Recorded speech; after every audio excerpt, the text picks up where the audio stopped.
success does on it.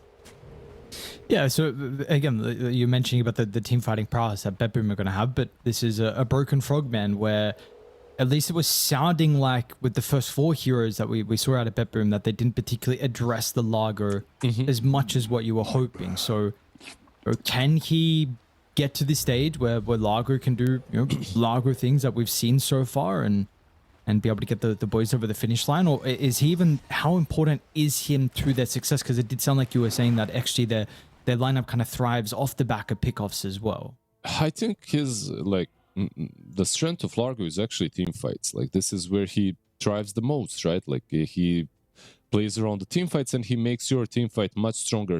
It's like if you have 2 teams with very similar, like 50-50 team fighting compositions, where like you can flip a coin and one team is going to win and then the other, and then you replace the offlaner with a Largo, suddenly that one team that has a Largo goes, in my opinion, to like 70-30, because they can just like sustain themselves and dish out like stupid amount of damage. But right here, when I'm looking at these 2 teams, I'm seeing one team with an 80% win rate in every team fight and another with a 20. So Largo is going to give you that 20%, but or whatever, but it's still going to be favoring Dire, the way I'm seeing it. But what are the problems that Dire have got? Like, their supports are a little bit greedy, tiny at least, not really the Phoenix. He needs a blink. Your SK also needs a blink. If you can shut them down, if you can play fast around December, then kind of everything falls apart on the Dire side. Okay. Well, let's see then. How does the lane actually go with the Ember into the Sand King as well? It is more SK favored, no? Yeah, I think so. It should be. With or without the Sentry, you can play around Stinger, you can play around Sandstorm. It's about stacks though. Like you should be making some stacks for the Sand King anyway. Like he can do nicely in the lane, but where he truly thrives is in the jungle afterwards.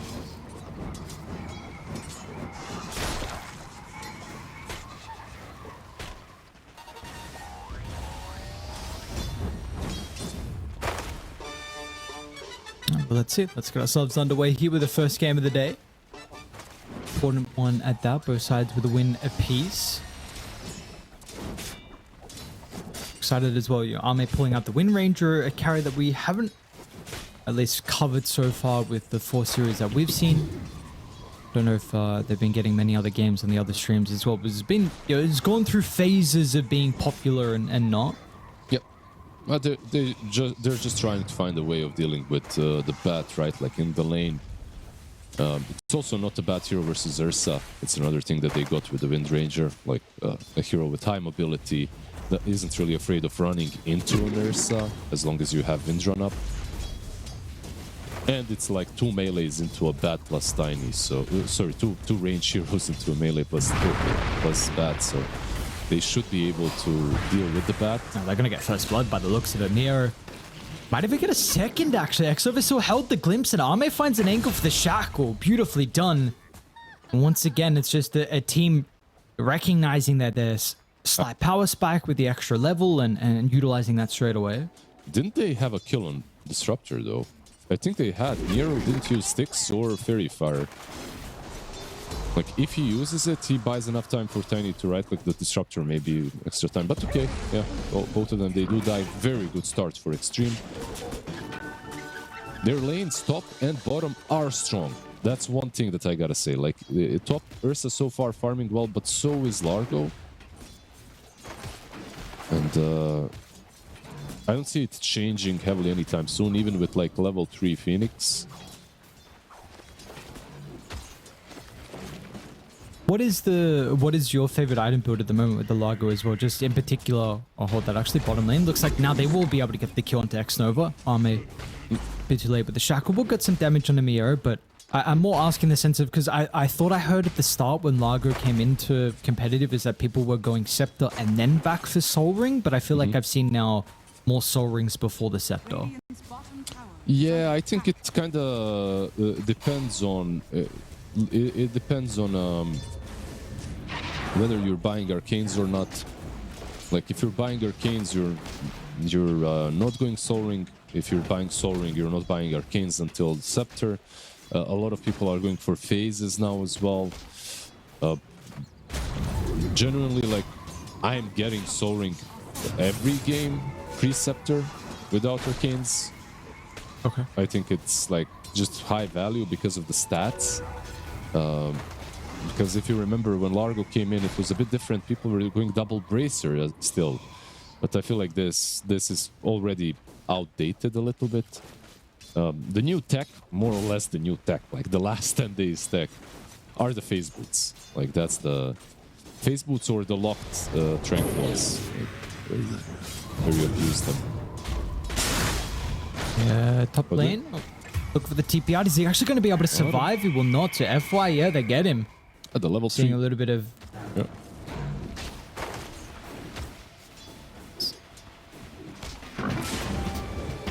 Kadomi?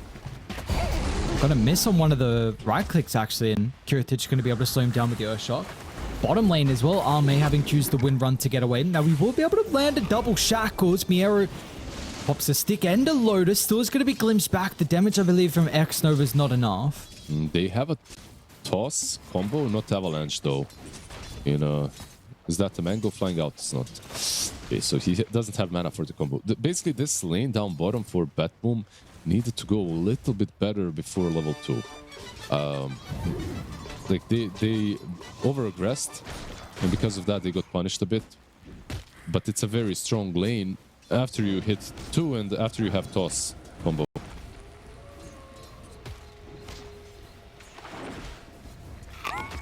Well, at the moment, they're actually just going to send Miero back into the jungle. Yeah, so... because the lane just went way too poorly early on. Yeah. It's a different story now. A bit unfortunate that he got the golems as well as one of the creeps. This jungle area, so won't be able to get a whole lot of farm. We'll see what Save wants to do now. What would you do if you're the Tiny in this position? Are you playing around mid? Are you stacking? Are you soaking bottom with the Bat Riders in the jungle? I don't think he can soak. Like he's playing versus Disruptor. Can't hide in the trees with Disruptor plus a ranged hero. Seems like he's moving mid. I think his best bet right now would be to stack. Maybe secure this minute 6 rune, of course, and then just keep on stacking, setting things up for Bat or Sand King. Like both heroes can farm very nicely. Speaking of saving, trying to secure with the power room, we run into a couple of heroes. GPK does his best to body block and protect Save, but it's not going to be enough, and nothing to say. Did get the level 6 off the back of the kill, so he's got the remnants now to get out of harm's way. Yeah, Phoenix was here as well, but just securing the room, basically, making sure that Ember does not get it. Ame, along with X-Nova's pushing pretty far forward. Who's actually really the one in trouble here? We see the strength of Ame. He's feeling pretty confident. Whereas Miero, not without the Firefly. It's going to be up in a couple seconds. FY is even going to move on down to bottom. Gets the pushback on the Tiny that's trying to disengage. They won't have the damage for Save, so they'll turn to Miero instead. Now, Save did actually pop his head back forward. They wanted to try and hunt down X-Nova with a dive from Katsuomi. The burn will secure the kill, but we're just going to give a third over towards our main XG. Man, these lanes are going really damn well so far for Sand King. Oh no. He didn't have mana. Even with the sticks, he didn't have mana for Burrow Strike. So that was a zoning epicenter right there.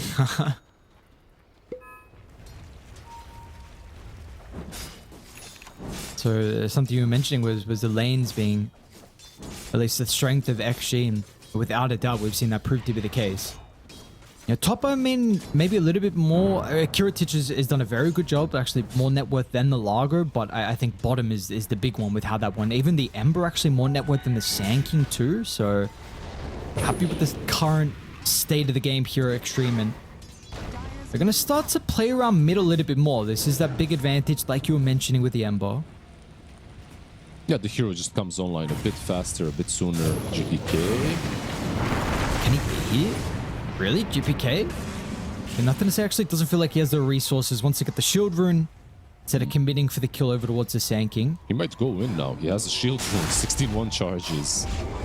GPK swinging a miss here with a bar strike. Now the chains is going to be there as well. They try and get the toss away, but save. It's not going to be fast enough. The damage has been dealt, and yep, the glimpse is going to be there as well. So we are starting really to rack up the kills. Save had a big one, but nothing to say. Still has plenty of resources thanks to the power runes that they've secured for the Ember. It's very early in Bosnia. I know that Romania is 1 hour ahead, by the way. It's like 10:22 a.m. But to me, Betboom, I feel like they needed maybe an extra hour of sleep. So far from the laning stage, at least. Like a lot of uncharacteristical mistakes. Like Xtreme Gaming are playing really well, and I hate to take anything away from them. Like they truly are. Like this disruptor is literally everywhere. Xnova is playing out of his mind. He's level 5.5 already, but yeah, I feel like some of these plays on the dire side, like Epicenter missing, Burrow Strike missing as well.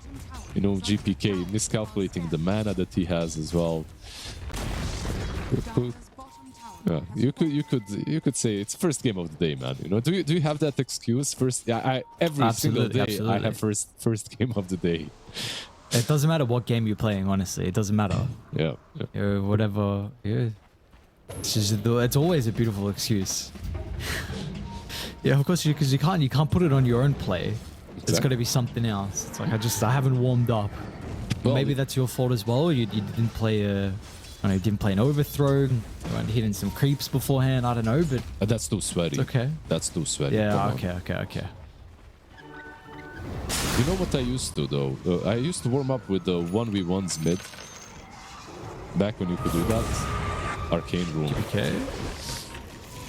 Hold that thought. But I'm pretty cautious about going into the Sandstorm. He's got the rune. Arcane Runes. But they don't have 6 on Disruptor yet, so they won't. Even Ursa rotated in, by the way. He's gonna go back top now. Are you playing teammates? Your teammates in 1v1 mid?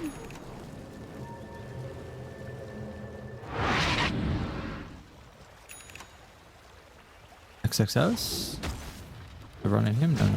Yeah, were you playing your teammates in 1v1 mid, or who were you playing when you were warming up? Okay. Never mind, we lost Lizard. Sorry, we'll get that answer shortly. He's busy 1v1ing someone at the moment. Save. They're gonna try and TP in to defend the tower. Now, unfortunately, Save is gonna get Kataomi is gonna get glimpsed away. A little bit awkward. Looks like it's what can you do? Yeah, it's frustrating things of a disruptor.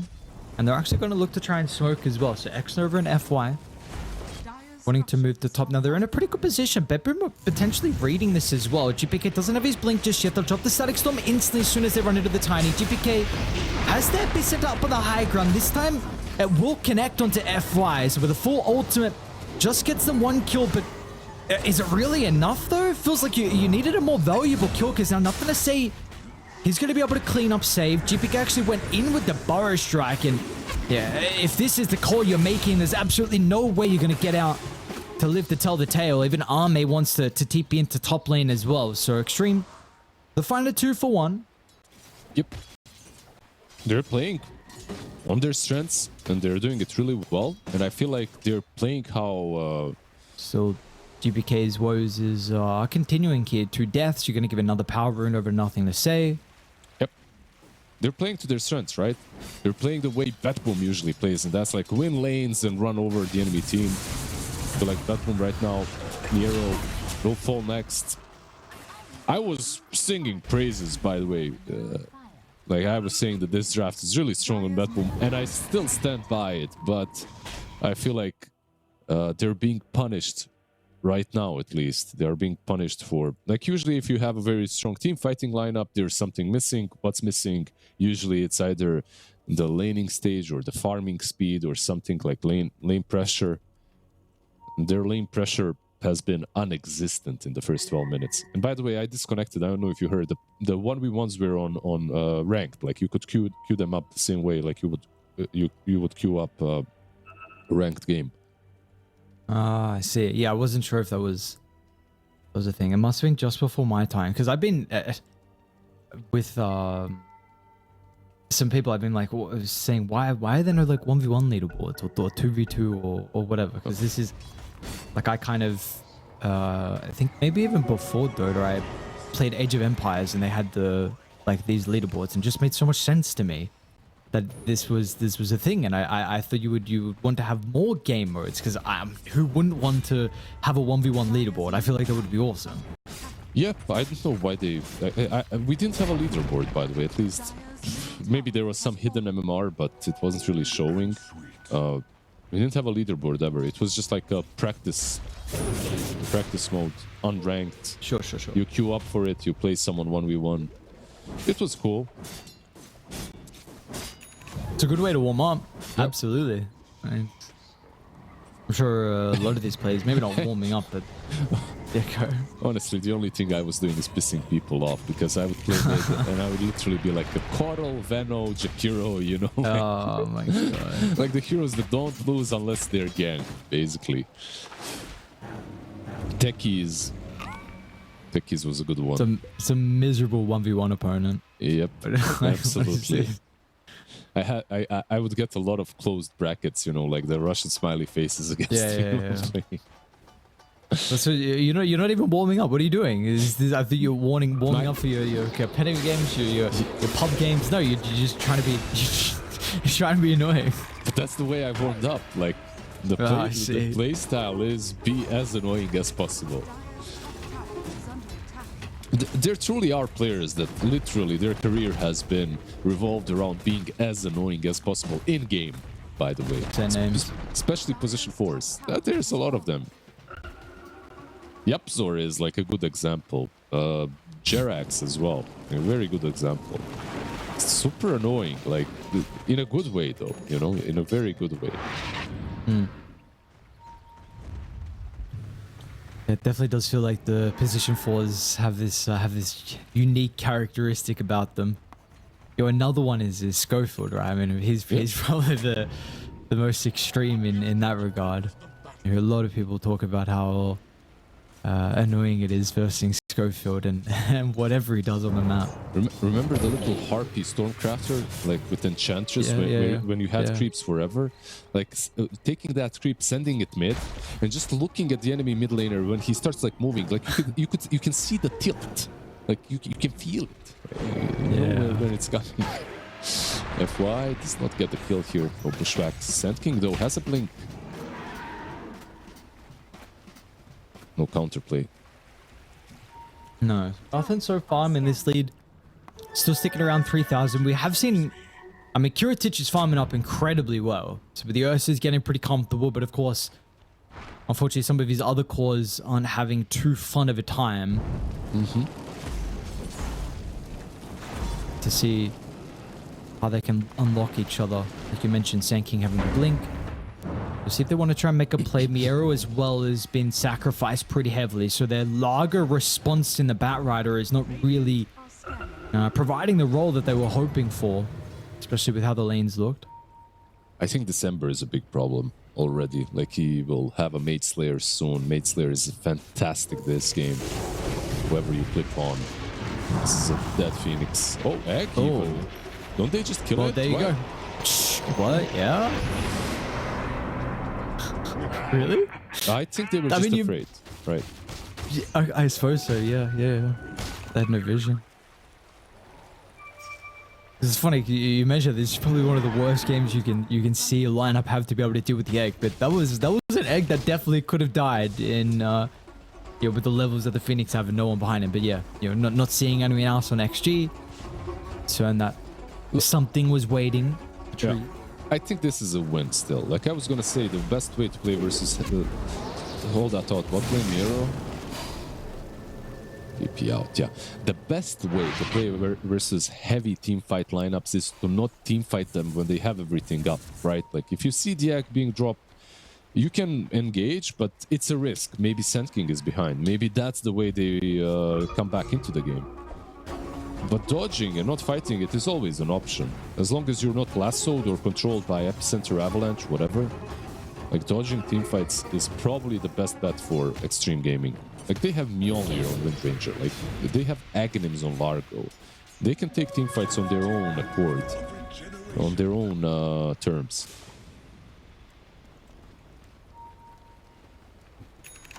Radiant's middle tower is under attack. With that being said, though, how much you want to see them try and up the tempo now that they are getting these items on Xtreme? Because you were mentioning that this team fight on Betboom, it very much favors them. As this game probably goes later and later as the net worth, you know, starts to get a bit more even. That's true. That's true. I feel like if you could force some sort of a team fight where you don't lose too much on Radiant, even though they're 2k ahead. If they could throw one of the heroes to the wolves, and then reset, that would be an opening for them to start making plays. They have a Maid Slayer on Ember. Let's see, Ember. Once again, are they going to try and deal with the Supernova this time? They've got some backup with the Burrow Strike onto 2. That's what they were concerned about previously. Yep. And we see exactly why they had their worries. Now, they didn't lose nothing to say as well, which is going to be important if a fight does break out. Miss out on some of the spell casting. The creep angle was a bit awkward for Arme. They didn't get the bushwhack either. You see what they did, though? They threw the Disruptor to the wolves. Seriously. Because now there's no Epi, there's no Egg. Like, you can maybe contest Rosh, like, straight into the pit. But let's see if this is the right play, though. Ursa is also kind of big. I think they're stronger. Not much mana on her, so... Yeah. Should be fine. It's got one. Yeah, let's see. Katomi's going to try and scout out save. We'll look for the combination in with Kiritich as well in a close area. They're going to have some concerns because the Ursa swipes is going to start to stack up. 2 quick kills, and now Roche as well is up for grabs. Lasso is going to be able to hold the Largo into place. XXS does die to Roche, but it doesn't matter.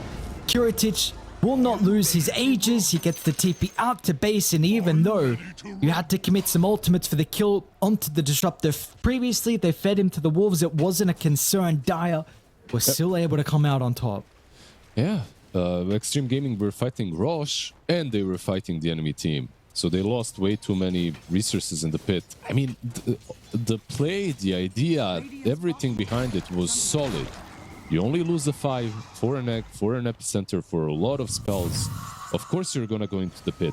The problem is, like, their heroes are decent but not amazing versus Roshan. It's not like a TA or something with the Dezo. And also this initiation from Tiny was just beautiful.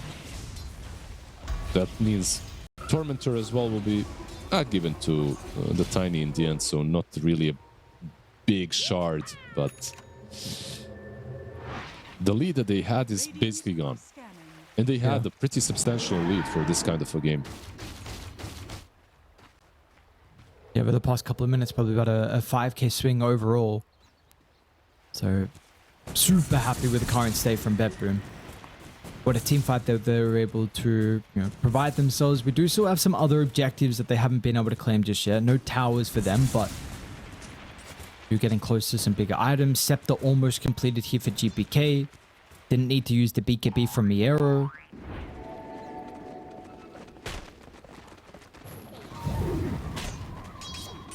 And now Radiant, they also need to be looking at, you know, some ways to mitigate some of the damage on Dire. It is a lot of magic damage. You don't really have, I mean, nothing to say is working on a BKB now, but we're not going to get one out of Army anytime soon. And XXS doesn't want one either just yet. Might go for it now after the Kyra and Sanj. Yeah, I'd like to see it. I'd like to see a BKB on him more than a pipe, and I hope that he goes for a BKB. I think a pipe on this hero is... Of course it's good. It's good on every offlaner. It's just that there are more pressing matters that you need to go for. Like, if you go for a pipe on Largo right now, look at this. It's like Sand King, Bat, Phoenix. Of course you want it, right? But if you go for a pipe, you won't be able to play the song of your people to everyone. You won't be able to strum that guitar. You will be controlled. FY, they're not smoked up on Xtreme, so Betboom have all the information. There's a bit of a... I mean, actually, But I suppose felt they were safe enough to be in the area. Or try and secure the rune and without a fight to be had, but boom, they were ready. They got the kill, now they're going to get a tier 1 tower. They'll look to invade and potentially get a second. GPK runs into X-Nova, so another support that will bleed his life. And the tier 1 bottom as well is slowly but surely opening up. They're moving everyone down there. BKBs are now needed. I feel like on Radiant, you are fighting versus this massive team fighting combo. You gotta get those BKBs. You gotta make sure that you can take fights. Phoenix, by the way, already having a pipe. Oh, wow. Radiant's bottom tower is under attack. Radiant Agro. scanning.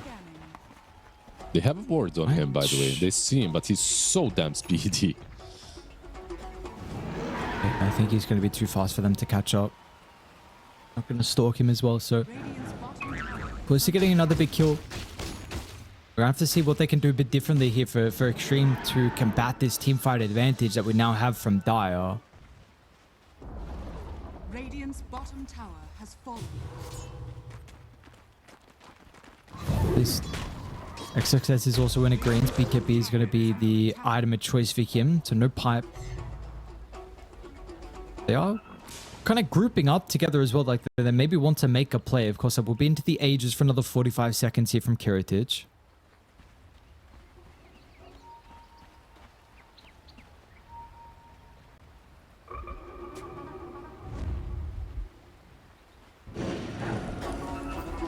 Like you're mentioning, they're already a bit difficult for them to try and force the issue without these BKBs now. They've seen some problems that they haven't been able to resolve anytime soon, and well, Bedroom are well aware of this. A smoke up, an aggressive move, invading towards the triangle. Nothing to say, and X-Nova is going to be able to dance over to the right, so they will get out of range, and Bedroom get no kills.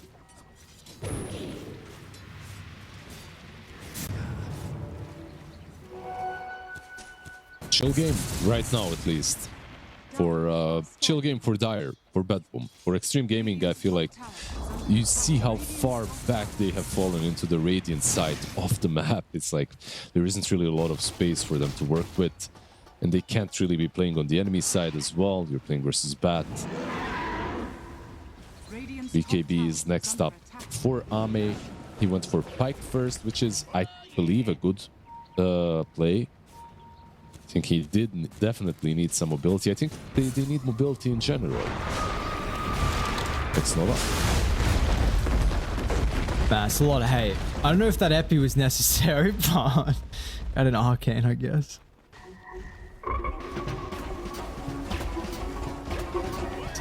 Yeah.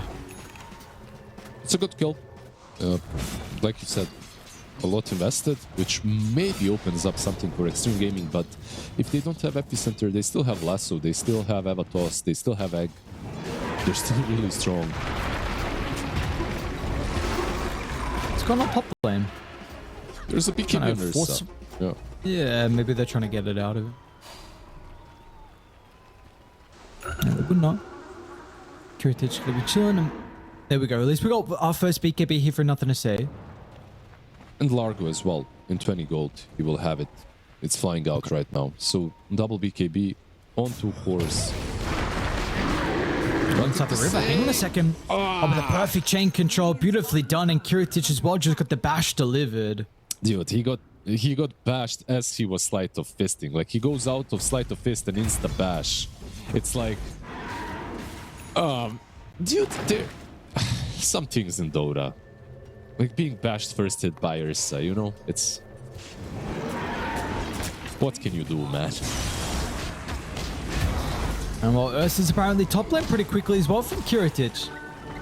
They had an idea that someone was going to try and cut the wave. And they woke up. I mean, this is... you had a critique that maybe they needed an extra hour of sleep, and... Yeah. It was just 10 minutes, I suppose. They just needed to be awake for a little bit longer, and then... everything's smooth sailing from there. It was a slow start, but eventually it did pick up.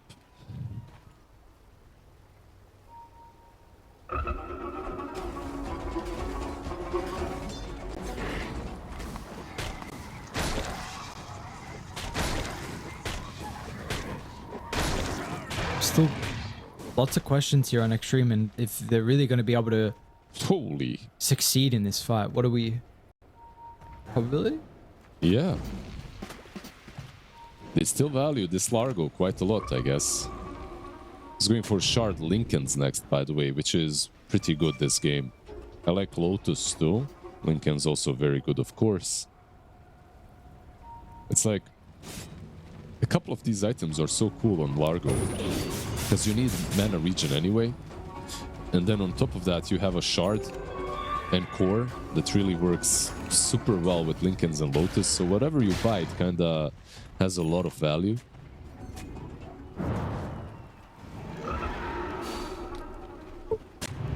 Dire are scanning. See though, Xtreme gonna try and strike back in a game like this. For smoke, we've seen from them for a little bit. Radiant's bottom tower is under attack. Dire also huddled together. Do you have Roche, which has already spawned as well? It's going to be top for another minute 50. The way I see this smoke is, like, it's bound to somehow go wrong unless Windrunner is there. And now she is. And she has a BKB. Because you need Ame to kill anyone before the teamfight response is there. Very good position by Save, though. Absolutely, look at that. Pops the smoke, instantly blinks away. They're going to get the D-Ward to give them a little bit more control of the area. We're just going to see Bedboom reposition further down to like the southeast. Okay, you lose one ward. Let's play with the other one instead. Good new Radiant ward, by the way. It's in vision, however. They know where it is. Oh, they gave up the area. And somehow Xtreme knew that straight away. Maybe they're river ward as well. I'm not sure, but this is maybe a misstep. So now, yeah, you've got to re-smoke from Bedboom to get back up to the high ground. They're going to try and get the... Oh, he actually blinked away. Save didn't want to go over towards FY. Yeah, Ursa's blink also got broken. He didn't get bushwhacked, but his blink is gone. Katomi. Aggressive dive into the middle. Does get rooted. No vision to be able to find the glimpse back. Yeah, the avalanche to cover for him. I think Dire should not fight until the MKB. It's a huge power spike that he will have in like 300 gold. So maybe that's one of the reasons why they were so reluctant to take the Rosh fight. They can wait. And Rosh will also move bottom, by the way. There is no way the lineup of Xtreme kills Rosh in 10 seconds. So back to the bot. 40 gold away from MKB. Suddenly, Windrun does not protect you any longer. Shield rune as well in the river. Much better spot to be in now for Xtreme. Absolutely. It's been a cool standoff so far with Roche, but looks like we're going to see it continue. Slowly make his way through his other home.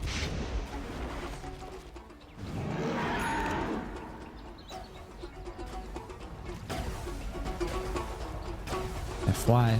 It's going to move on forward. GPK inside the tree line. Not about here to get the initiation or to stop the blink. They're not going to find him in the trees. They want to try and deal with the egg. You spoke about the difficulties with killing it off. It's taking them so long. I mean, Ember just hit the egg for the entire team fight, which meant that Kiritich could have a free fight. Ame does make it down to the low ground, with the shackles eventually will latch him up against a tree. XXS's sustain is enough for the moment as well. This damage they now need to respect it, because they didn't. They're going to lose Ursa as well. The Largo. Oh man, this hero. Who cares about any team fighting anything at all when you have Largo on your side? 5.5k damage. And by the way, as much as he was damaging, he was also healing at the same time. This is just a beautiful fight from them. Sure, they lose the Ember. I think another thing that happened there is Sandking, his blink was hit by something, so he couldn't, like, you see he epicenters. Oh yeah, XXS probably. Yeah, probably the Largo. So he has to go on one target alone that he could go on, and that's the Disruptor. So not really a lot of value from him initially. But in any case, as well as Sand King, you usually like to wait a little bit for the BKBs to be done so that you can go in. But you cannot wait because your team is melting. Literally melting due to Largoba and his little hot feet hustle. I must say, that seemed like they're insane call to go for the egg. I was like, is this the play? But I mean, nothing to say, sacrifice his life for it, and the fight was won in the end, and now they get Tormentor as well. Yeah. They do have Aghanims, by the way. I know what our dear observers are showing us, but I don't think it's enough value in these kind of fights. It's like overtime damage as well that is not really dealing enough versus a Largo. Like, you have so much control on your side, but you're unable to use it. Focusing the egg worked out in the end. Yeah, absolutely. Now you got, again, Aegis in the hands of Arme, and that shard went to X-Nova, so nothing too crazy. But now they're the ones back in the lead here for Xtreme. It's been a bit more a passive game for them until as of late. Probably gotta find a way to take down the frog, right? Like, they have a lot of catch for him, pre-Lincolns.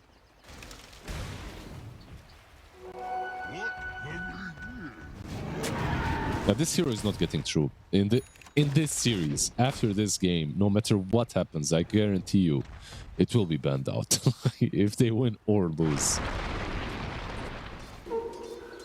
Yeah, so I'm always intrigued about the thought process behind teams and then letting particular heroes through, because at least in my untrained eye, like, we don't see this very natural Largo counter. I'm sure there's some playstyle specific thing that they're looking for, but you trade the Largo for the Batrider, and I don't know, I'm feeling pretty happy with having a Largo on my team at the moment instead of a Bat. Yeah, maybe we could like look at the laning stage and how poorly it went as well for Batboom. Like, if the lanes went a little bit better, maybe the whole situation would be different. It's also like a different read that players get from playing pubs, like and scrims. So you get like an idea, okay, I can deal with Largo this way, let's test it out. You test it out on an official, it doesn't really work. They do have ways of killing him though, right? Like, once the BKBs are a bit lower on Xtreme, even through BKBs, you have Lasso and Ursa, but you have to stick on top of him, which is not super easy. Yeah, I just wonder if Ursa has to kill through BKB there, because the catchy lick. Like, maybe you get this overpower purged off.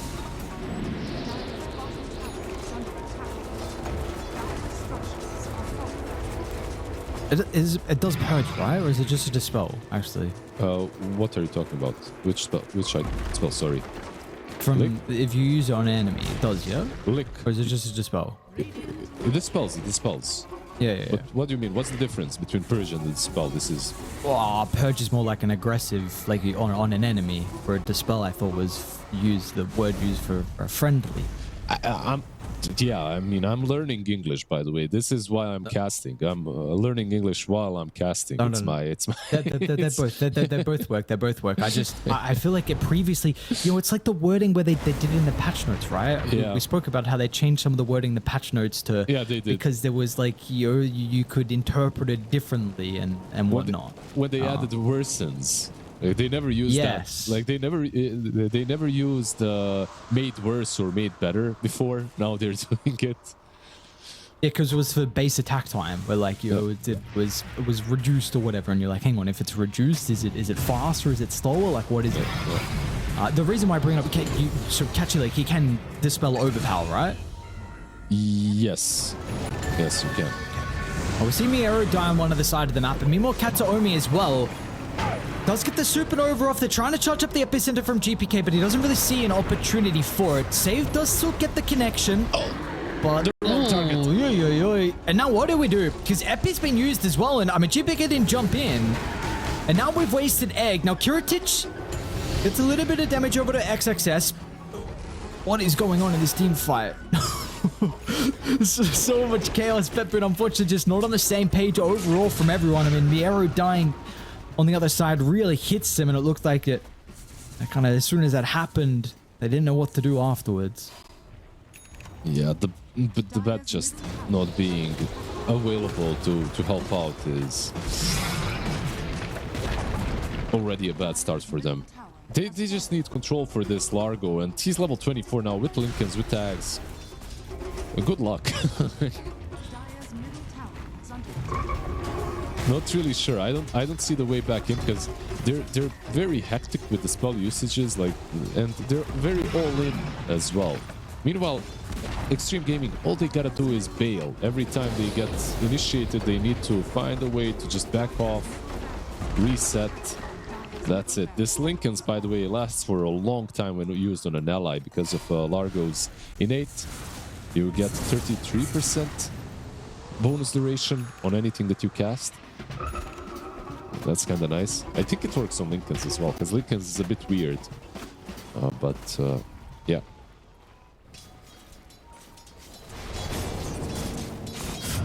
Do you feel like fights still are possible for Dire if you get...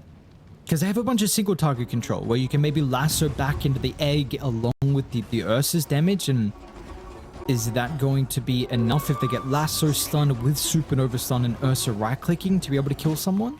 They can kill someone. They can kill a target, for sure. Like, you have Abyssal on Ursa as well. Like, you can kill a target. The question is, will they find the right target to take down? Because I think this frog needs to die.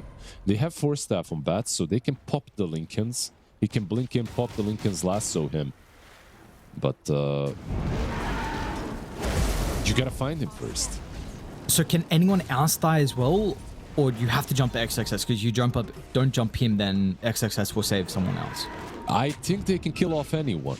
It's just I think that they need to kill off Largo. That's the difference. I think if you even if you kill Windranger, you're probably not winning the fight. Unless you're killing off the Largo. It's kind of weird. Like, there's just way too high of an impact in teamfights from this offlaner on XXS. It's going Shiva's next as well. Once he hits level 25, by the way, he gets 35% increased Rhapsody song effects, so even more damage, even more healing.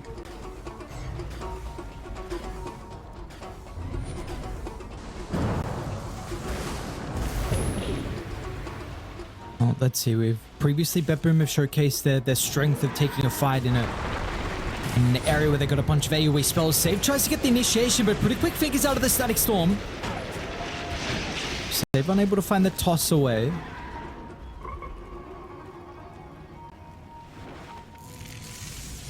It's a BKB tiny, but not really a big BKB used. On the other side, though, no Static Storm, which is kind of bigger, I gotta admit. So maybe an option.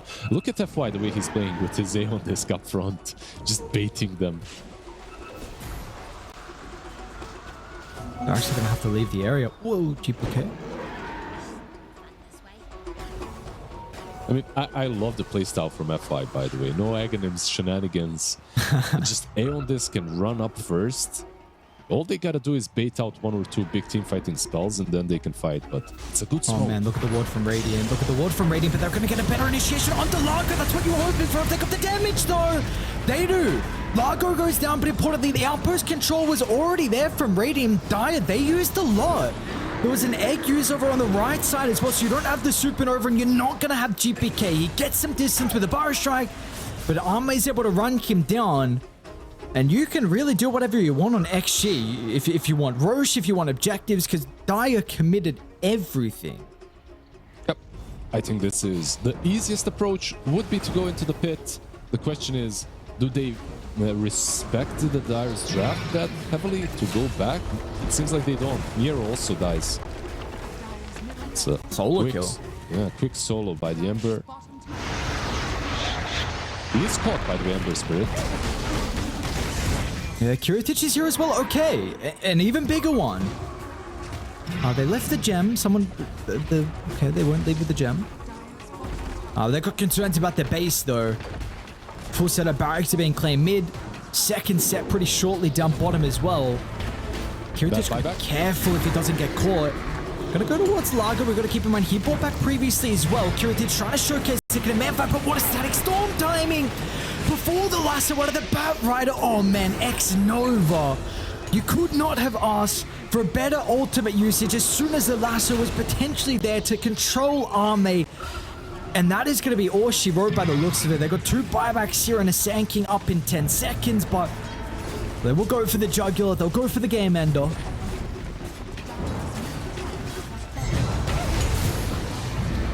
Kurtic. Hang on a second, but this focus fire is hurting Kurtic.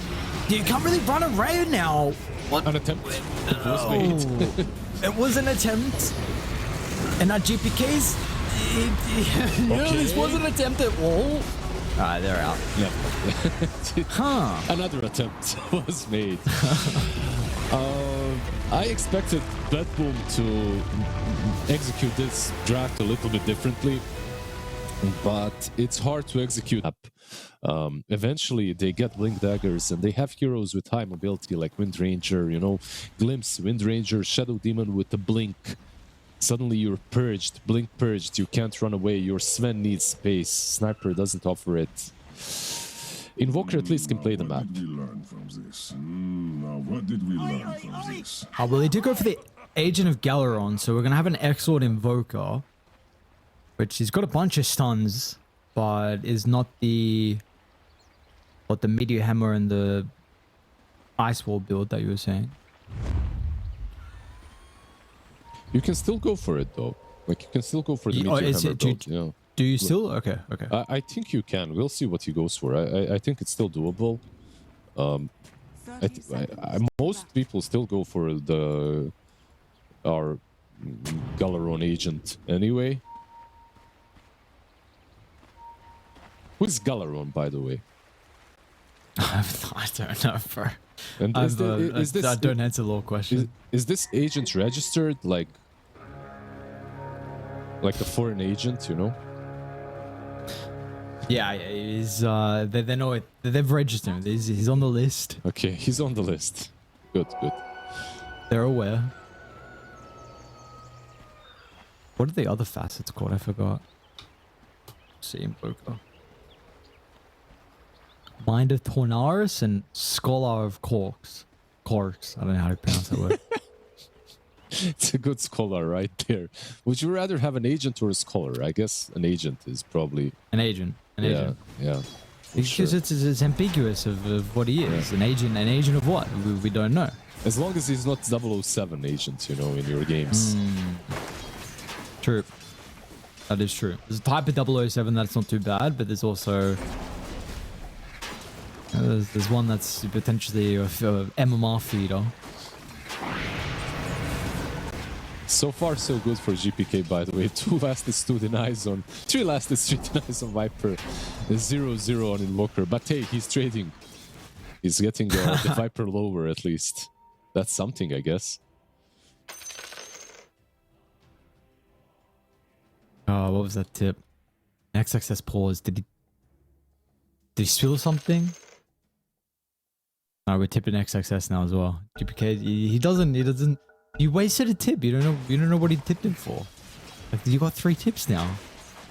Okay, so you had 3. You got 2 now. Like, what are we doing? This is the tip meta game. GPK isn't. He's not up there with. It's like one of the most valuable things that you have in the game when you think about it that way. You can only use it 3 times, and that's it per game. And especially when you're laning versus a lane dominator like the Viper or a Sniper, when 1v1. Yeah, bottom lane, Arme. Okay, well, much different, right? We saw previously that they had the level 2 advantage for Xtreme with the Disrupt the Wind Ranger. They were able to get the kill.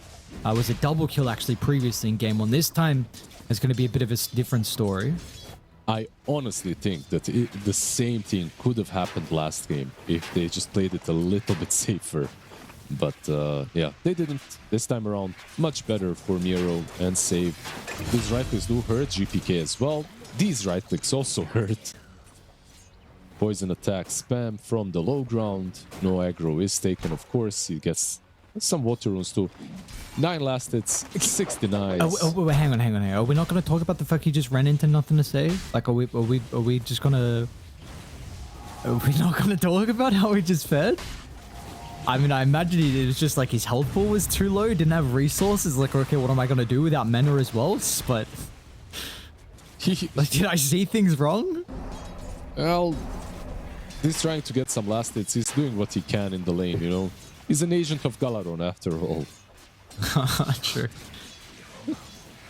This is something you mentioned though, like your Pepperm, they play through GPK. Like this guy is really when Pepperm look incredibly good, it is off the back of this man, and Very often as well, he's the one that is absolutely bodying lanes, so a bit more difficult considering 14, 15, and 10 now compared to the 2 and 1. No, this is illegal. They last picked Invoker into the Viper. They knew what he was going against, but this is like illegal what Nothing to Say is doing to him.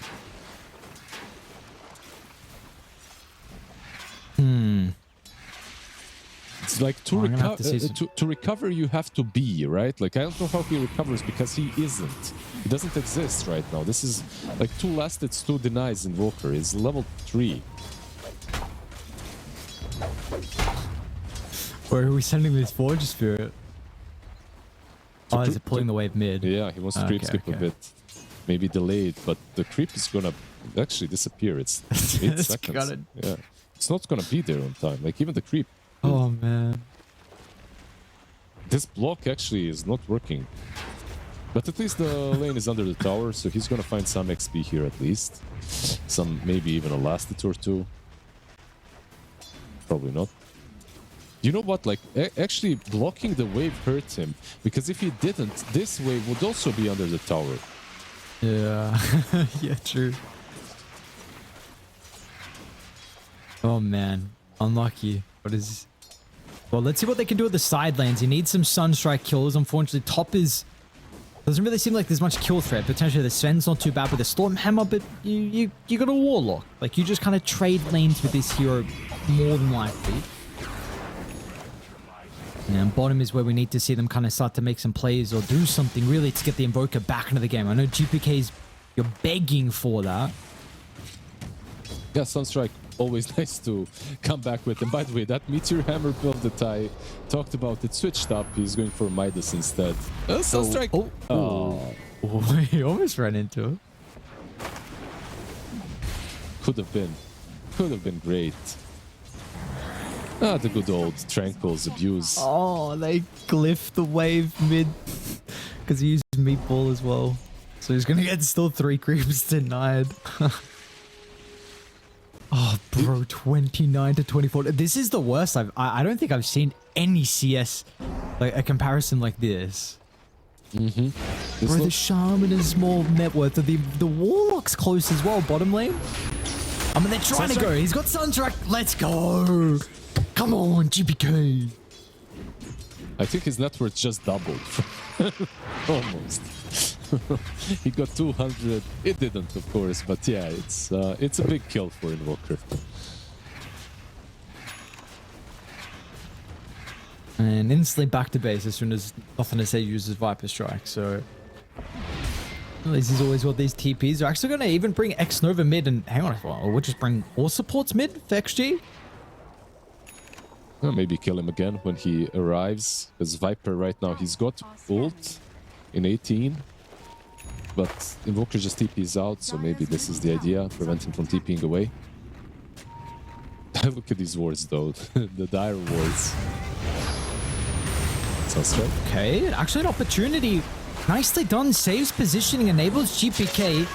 And Hex is going to slow down Nothing to Say as well. He will at least be able to find the ultimate over towards save up on the high ground, so there will be a 1-for-1 exchange, but without a doubt, you're happy with that considering this current situation, this mid lane. Mm-hmm. Invoker also getting some farm under the tower because of that, by the way, so his last hits are skyrocketing right now. Oh, he definitely just doubled them there. If it wasn't the double of the net worth previously with that Sunstrike kill, it's now at least in regards to the last hits. 7 last hits, minute 7. He got the creep. Warlock's got 7. SD has 7. My mid laner. 1 CS per minute. Far out, dude. This is so grim.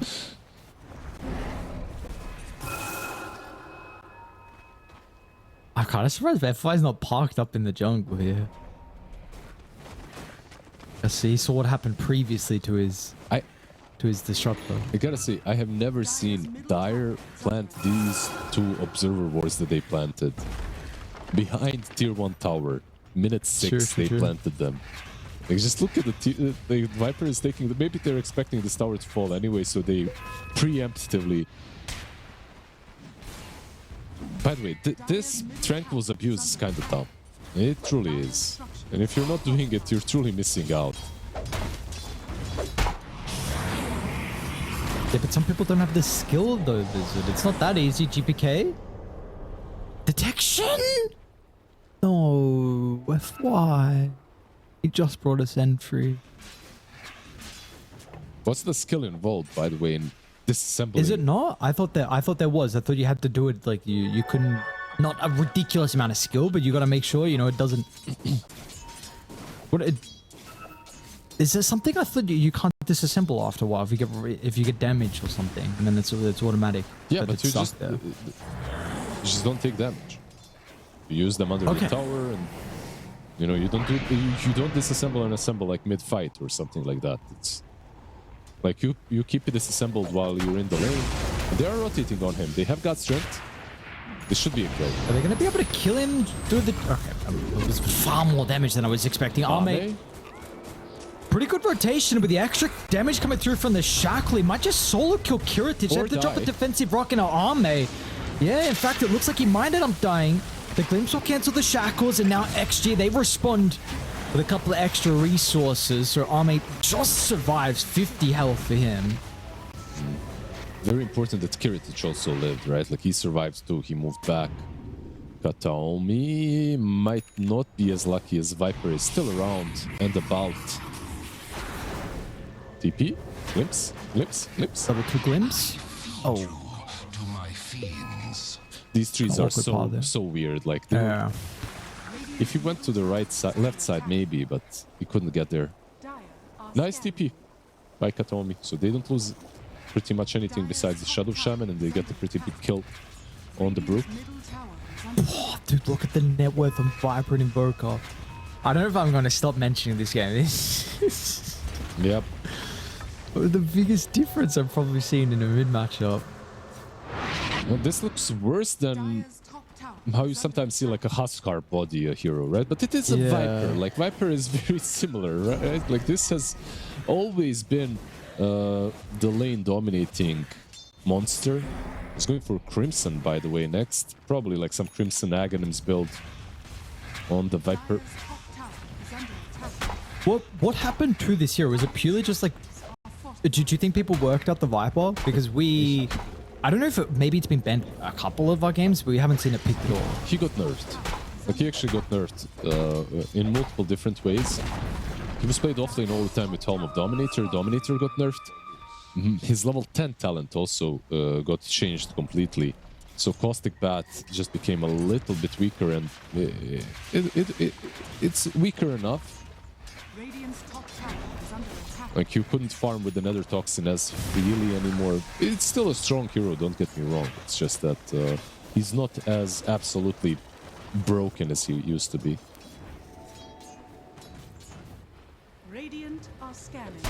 Travel stop.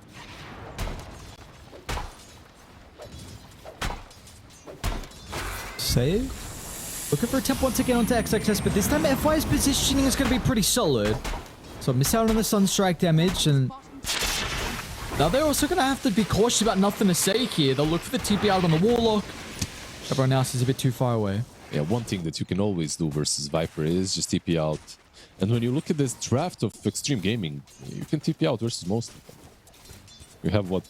You can't TP out, but they have no stuns. Let's put it that way. You've got like a Shackle Shot, and that's pretty much it. Like Boulder from the Brewing. Maybe they can itemize for that. Some Hexes down the line. Some Aetoses maybe. Yule Scepters. Unfortunately, these heroes do not look like buying these kind of items. Like Shadow Demon is more of a Blink, Solar Crest kind of a hero.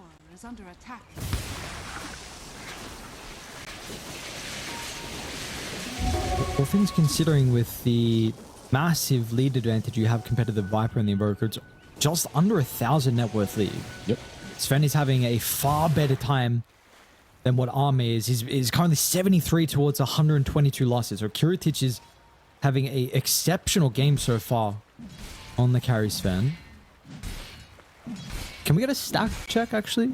Please, production? How many stacks have they... a lot of stacks made off Lucius? I can tell you there's a lot of them right now. Warlock is making some. Maybe this is a meatball play with Fatal Bonds, yeah. Jesus, 15 stacks, okay. Kind of missed the ice wall, unfortunately, but Yeah. the meatball was there. He's gonna struggle a little bit now to finish it off.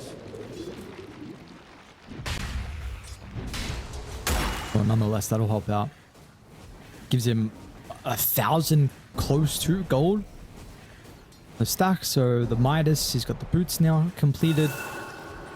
And it's a long road for GPK. Katomi even does a good job to even drag the wave past, so he's also going to be able to farm that up at the same time. Top, we are continuing to see that wherever save is, there's always an opportunity. He just needs a +1 nearby and the Sunstrike, so... Good to see it. It's, you know, it's the support's position as well. Xtreme is going to be pretty on point. You've got the glimpse if it's quick enough from X-Nova to cancel, or Static Storm, or the save from FY, so... You know, at the moment, we kind of see some of the supports playing hand in hand with the cores.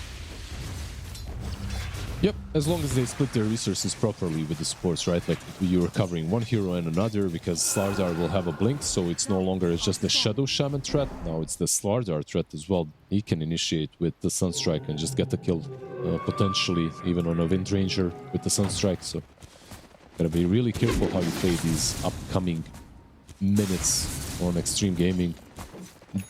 Slowly but surely, Invoker is recovering. Like, all memes aside, that lane was won, but he's getting some farm now. He's got the Midas. After all, it's an Invoker. Right now, how does he contribute? It's literally just the Sunstrike. Top lane. Oh, mate, they're going to be able to get the Rock and the Hex, the TPs. Importantly, X-Nova needs to be there first. FY, can it get in range for the banishment? No, the SD's TP was too late. Have they got stuns? Okay, FY still out the banishment. They will be able to get Mira at the least, but Dai were pretty quick to move everyone away after Ame died.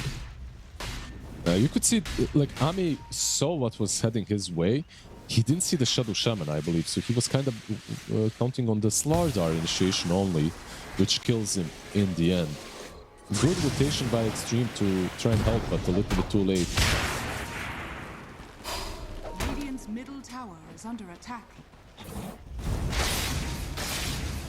Brutes. How would you like to see Xtreme starting to play the map now with the Crimson picked up on Nothing to Say?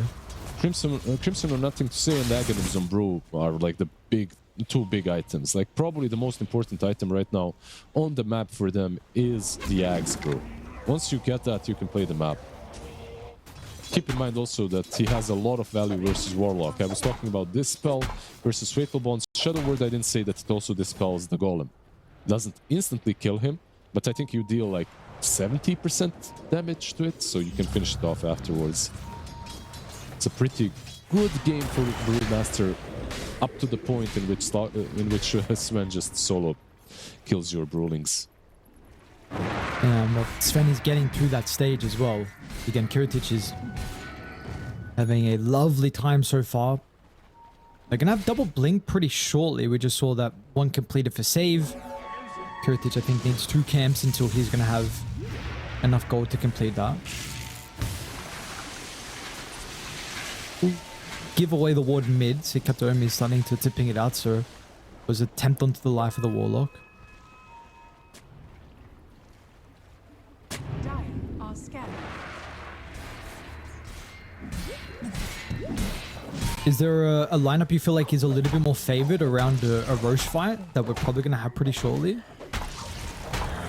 There's a lineup that takes it really quickly because of Corrosive Haze and God's Strength, right? Like, it's a little bit slower by Xtreme, but overall I feel like the team fight is just a bit better for Xtreme because of the utility that they've got, especially after getting the Axe on the Brew, which is there in 500 gold. Why? Okay, they're going to be able to get the banishment off this time. Meanwhile, actually, down to the south, we do see a lot of damage onto the Disruptor. Arme does a good job to protect him, and they've got the glimpse now in Tori to stop the TP from Miro. He's super fast. I mean, we're seeing some big problems right now from XG not having any control. This Guardian Sprint's actually about to expire, but he's got his blink back up. Yeah, their stuns are so damn bad. It's crazy. Like, that's one problem that they've got with this draft, and that they truly didn't solve with the Viper pick. Sunstrike, close. truly this problem stems from the fact that you have a brew on offlane, right? Like when you have these kind of heroes, like a brew, like a Largo, your supports need to be a little bit heavier on the stuns. FY. Runs a little bit alone into the jungle. Shadows he has to be concerned about because there was a shaman that was lurking, and so he has to drop the ward to get the kill though because of the sunstrike that was on cooldown with that previous attempt.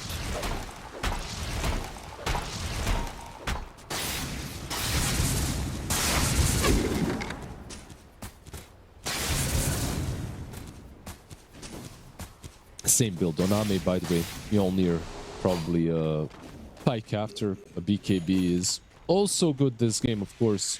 There are some stuns versus it, like Warlock Golem, like Slardar, but overall, something that you definitely can play against. Aghanim's is completed, by the way, on top lane. Safe once again, looking to try and play for the pickoff game. Mio only need by to get the jump with the Cataclysm. They're going to lose the Disruptor. Now, the trade will be there as save, and I mean, you split it for this with the Scepter, so you're pretty happy, I would say, if you die. Can Radiant actually get any objectives, though? Not the case. Still too early for Torm. GPK. He's getting scouted up pretty deep. FY with Arme nearby, but he's close to the tier 2 tower. Man, that damage from Arme, though. Okay. Sven is coming. They're gonna absolutely is just cleans up the SD. Now, Arme is going to be protected though, but the rest of Xtreme is starting to move on over. Got to keep in mind no primal split from XXS. And if they can see an opening from Miero, they're going to be happy to jump. XXS inside the river. A bit more of a difficult kill, but Curatich is also ready with the God Strength. They don't feel confident, however. They don't see the backline with X Nova and nothing to say currently set up behind the brew. Their damage is basically right clicks, right? From the Sven from the Slardar. If you jump in there versus a Viper that has a Crimson, and it's not only the Crimson, really, it's the Nether Toxin attack speed slow. It's just like too big. 60 attack speed slow versus Sven and Slardar. You cannot right click at all in these fights. They need BKBs. Once they get them, they will be able to maybe play a bit more in a free way, but right now that's not the case. It seems like they will go Rosh, straight up Rosh, Tormentor for Rosh, and it's a good trade for Batboom.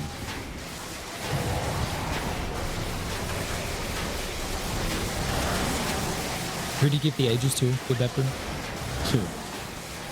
Sven is not the greatest carrier, but I guess you give it to him.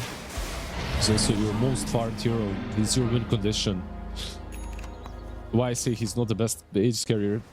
All of these God Strength heroes, Transmutation heroes, Dragon Knights, Svens, Terrorblades. They're not optimal, but it's still good on them.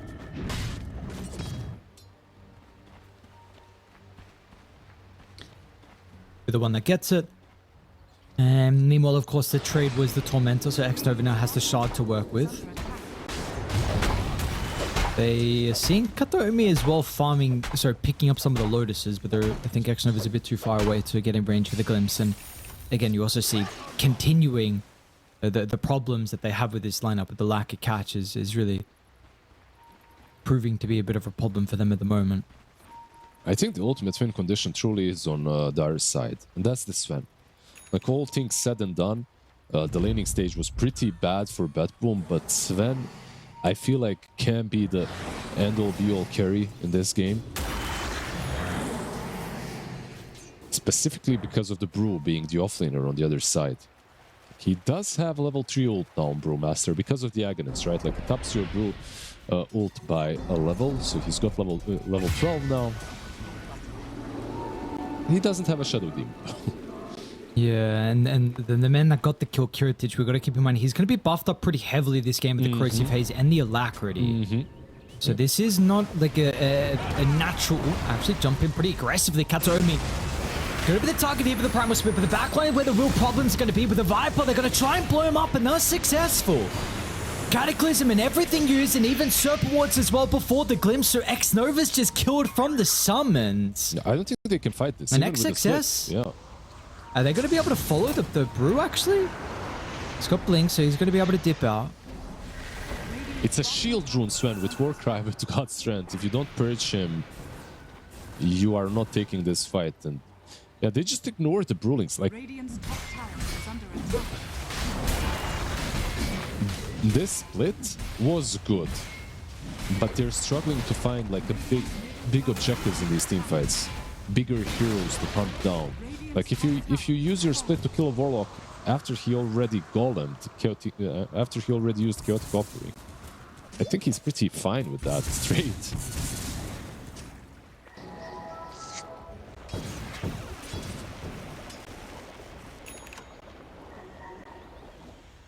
Radiant's Oh, bottom tower mate. is under attack.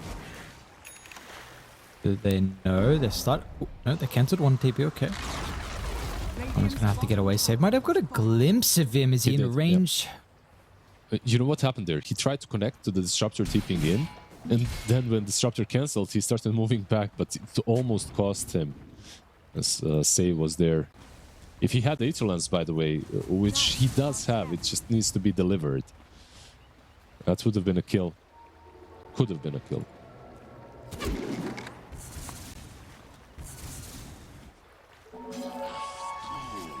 An opportunity gone begging, but nonetheless, this lead... I mean, Avoca's net worth... He's second on GPK. It's very, very impressive stuff. XXS. Yep. Gonna have some problems with Curatic here. Absolutely he is. X-Nova, too late to be able to cancel the shackles, and now he reveals his location. And my god, does this Sven hurt. They need a BKB on Viper as well. It's like, I don't know if this item will change things too heavily, but they need it. He's just dying way too quickly, and the problem is the way these fights are going is you get jumped on, you just get eliminated before you can use anything because of the Cataclysm, because of the Shadow Shaman just bringing too much control. Oh man. No Store BKB. from GPK at the moment. Surely he's going to have save that's nearby as well, so that extra control can make sure he stays on top of the Invoker spells. Beautifully done. GPK is getting some revenge for how the early game shaped up. He's getting a lot of revenge. 7 lasted, minute 7 into being the second net worth hero in the game.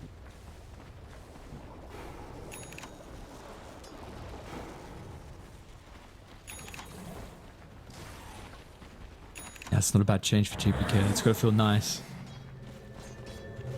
Like, these are some of the games that feel the best as well. You have a bit of a rough lane, especially from a lane dominator too. Just start to do some, start to outplay them as the game goes on. Yep. I think the biggest problem that they've had so far in Xtreme Gaming was their lack of control to catch a target and kill it off, especially when you have someone like Brewmaster on your side. Like if you use a split and the enemy team is not controlled, what happens more often than not is that they just run.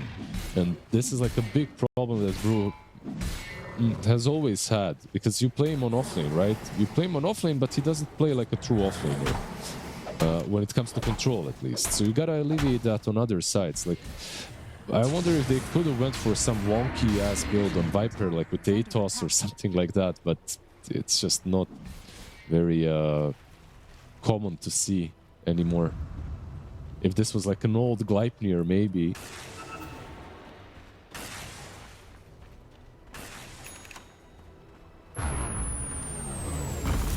Yeah, well, unfortunately, those concerns are going to continue to be the case, especially Bedroom.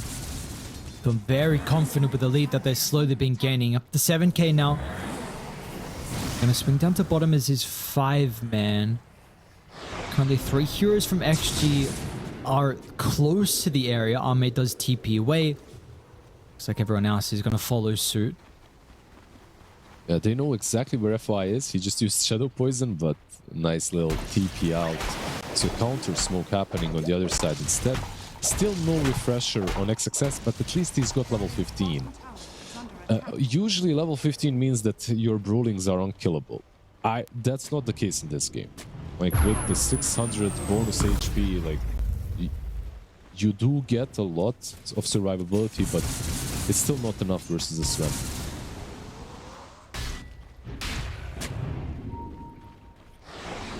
Because also you were about to get the level 18 out of Miro, so he's got shortly 20 armor reduction here with Corrosive Haze. Which has the Ag Shot as well to help with the crush, working with that, so we'll see what GPK opts for as well with the level 20 talent, if he wants the meteors or if he wants the alacrity damage and speed. I think the biggest impact on the map right now that we could get is the BKB Onami. And that's it. Like this refresher brew, sure, of course, it helps a lot, but the BKB Onami, as usually is the case, right? Like the BKB changes things. BKB might enable them to play the fight a little bit differently, because right now, whoever stuns this Wind Ranger, she's probably dead. With Shadow Demon, without him and his saves, it almost feels like it doesn't matter. They have too much control.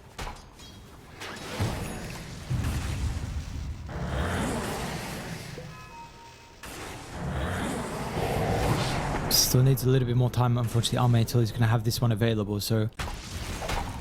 But that being said, it is also kind of similar to last game, right? Where XG had the lead, and Pepim take a couple of good fights. All of a sudden, they play the map with more of an advantage. XG have to stall out the game, wait for the BKBs, and once they finally had those items, then we saw a big difference. But that was also with an offlaner who wasn't as severely countered as what the Brew is.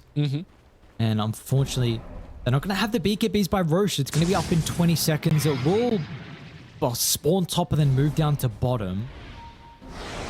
How much gold? Like 800 on Wind Ranger, more or less.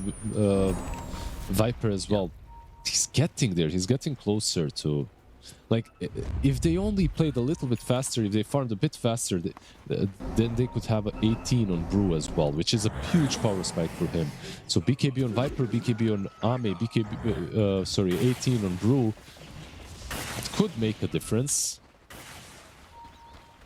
Radiant's middle tower is under attack. It's every advantage you're going to be able to get, but yeah, X-Nova. Blackready given over to Kiritich. Oh boy. I mean, that's without God Strength used as well. Really one right click, I believe it was, from Kiritich. Straight into the pit. This rush, if you want to contest it, you cannot wait for the Disruptor. And I feel like they cannot contest. Not in the current state of the game, at least. They will smoke up, but... I mean, they must know that they will be late, right? They have. Man. They smoked up, but they're moving back. They were really optimistic with the smoke. Katomi. Pretty far forward away from the team, but because Xtreme don't know this. Are you more surprised at this ages that they give it over to Kiritich, considering now the big difference that we see in the Invoker's net worth than what it was previously with the first one? Well, he's the one jumping in. He's the one... Okay, so... I don't think that it's a bad Aegis for Invoker as well, but I feel like Sven is maybe a little bit more exposed. And he's better. He's better to go for sure. I gotta say, there is like a very cool item on FY queued up. Like he was doing the Aghanim's Hoodwink, which was sort of a meme. Now he's doing Shadow Demon Aghanims, which is kind of better. Like even if you use both the charges just on the Sven, I feel like could make a difference.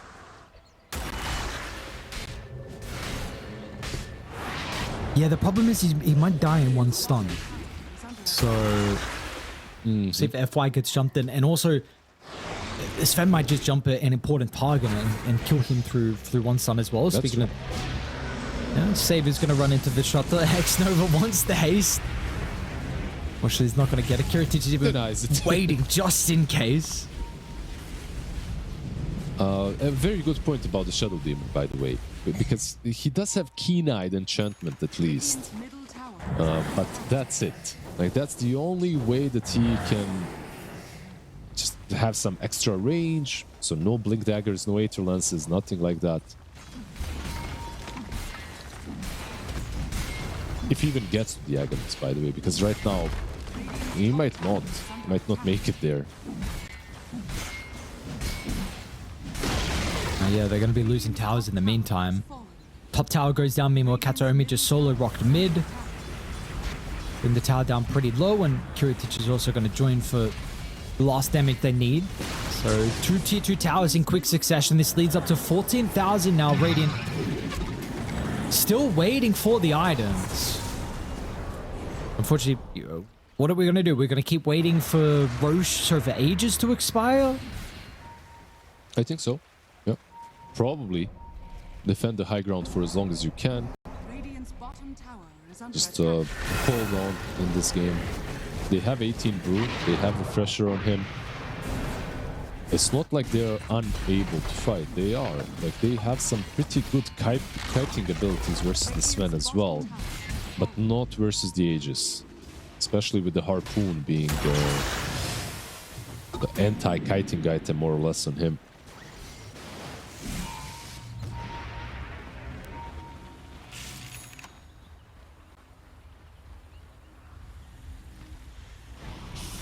See if they feel comfortable with forcing the high ground on Bedroom.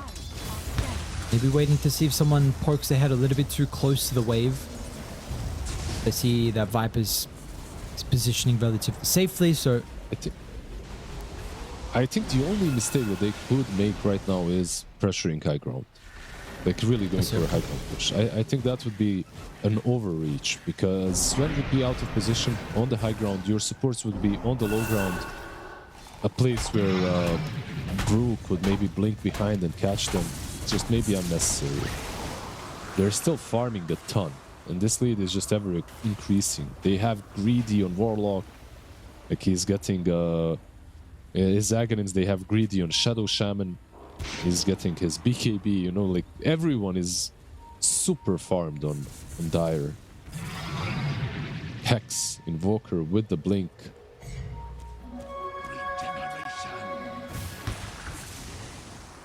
I'd have a fight by the Wisdom.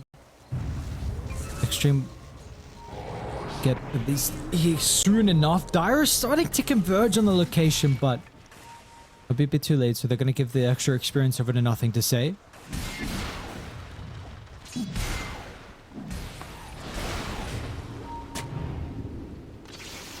And it looks like with the Ages, they're just happy with the raw lead that they've been able to claim. Of course, the outer objectives as well. This is going to expire now in 15 seconds. A passive while now, honestly, for Xtreme. It's potentially where they're going to be able to change the status. I think the last kill for them was around 21, 22 minutes in. So it's been a long drought. Let's see. They smoke up, but this is what basically Batboom was waiting for. They knew the smoke was coming the moment Aegis is gone. Hence the Solar Crest as well on the Sven. And he gets a DD. Nice. I mean, yeah. It's a couple of times this game as well where we've seen them try and make something happen for Xtreme off the back of the smoke, but GPK has read them very well and used the Cataclysm to confirm their location.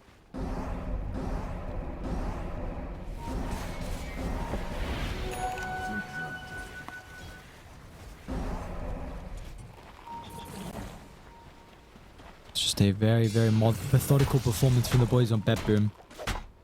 I might look to think about slow sieging now. Amp damage is going to expire from Kiritich, but they can actually give the Alacrity over to Miero instead. Oh, he's stuck. He jumped. Okay. Probably not the jump they were hoping for. No DD anymore, and got strength on 50% duration. Yeah, I feel like this is probably not happening anymore.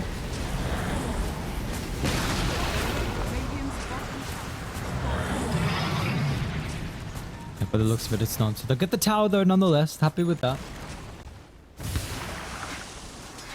Just noticed that GPK did decide to go for the 2 meteors as well instead of the Alacrity damage.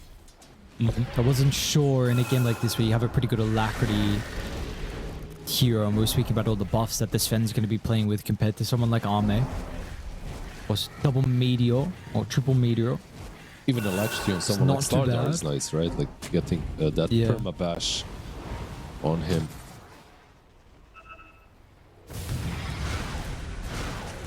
By the way, the Aghanims on Shadow Demon will be up in about 900 gold, so unfortunate for him that he didn't get the greedy, unlike the supports on the other side, so it's really taking a long time. Once he has it, maybe it's an ult that you can use on Sven, maybe even on Slardar.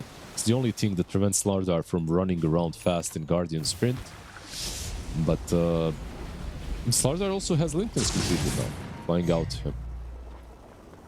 Do you think greedy should still be an enchantment? Because we got rid of all the gold facets, and it does feel like at the moment where it's pretty big if a support doesn't have it. Yeah, I mean, it's a pretty dumb enchantment, I gotta say. Like, the value that you get from 100 GPM versus anything else is, like, crazy. And another Cataclysm. Every single smoke that broke him the same way. Yeah, so you don't like this concept of the gold, the GPM? I like gold, and I like the concept. I just hate when one team has it and the other does not.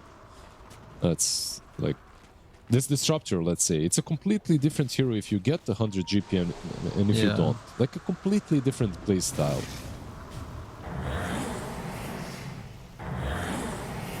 Yeah, absolutely. A hero that really much struggles with being able to actually farm. It's a bit different with the shard, but still, it's you don't compare it to a warlock, which is one of the big reasons why we continue to see the warlock. I know it's something you mentioned a lot is the value of this hero with how you're able to farm now. And a couple of patches you weren't able to do so. So now he's 3,000 gold behind the brew. That's how farm Kataomi is. You just farm with every single spell of this guy right now. Plus, on top of that, of course, he did get the 100 GPM, so he's filthy farmed on Warlock. As Aghanims going for Refresher, Blink. Fight is about to... Interesting line.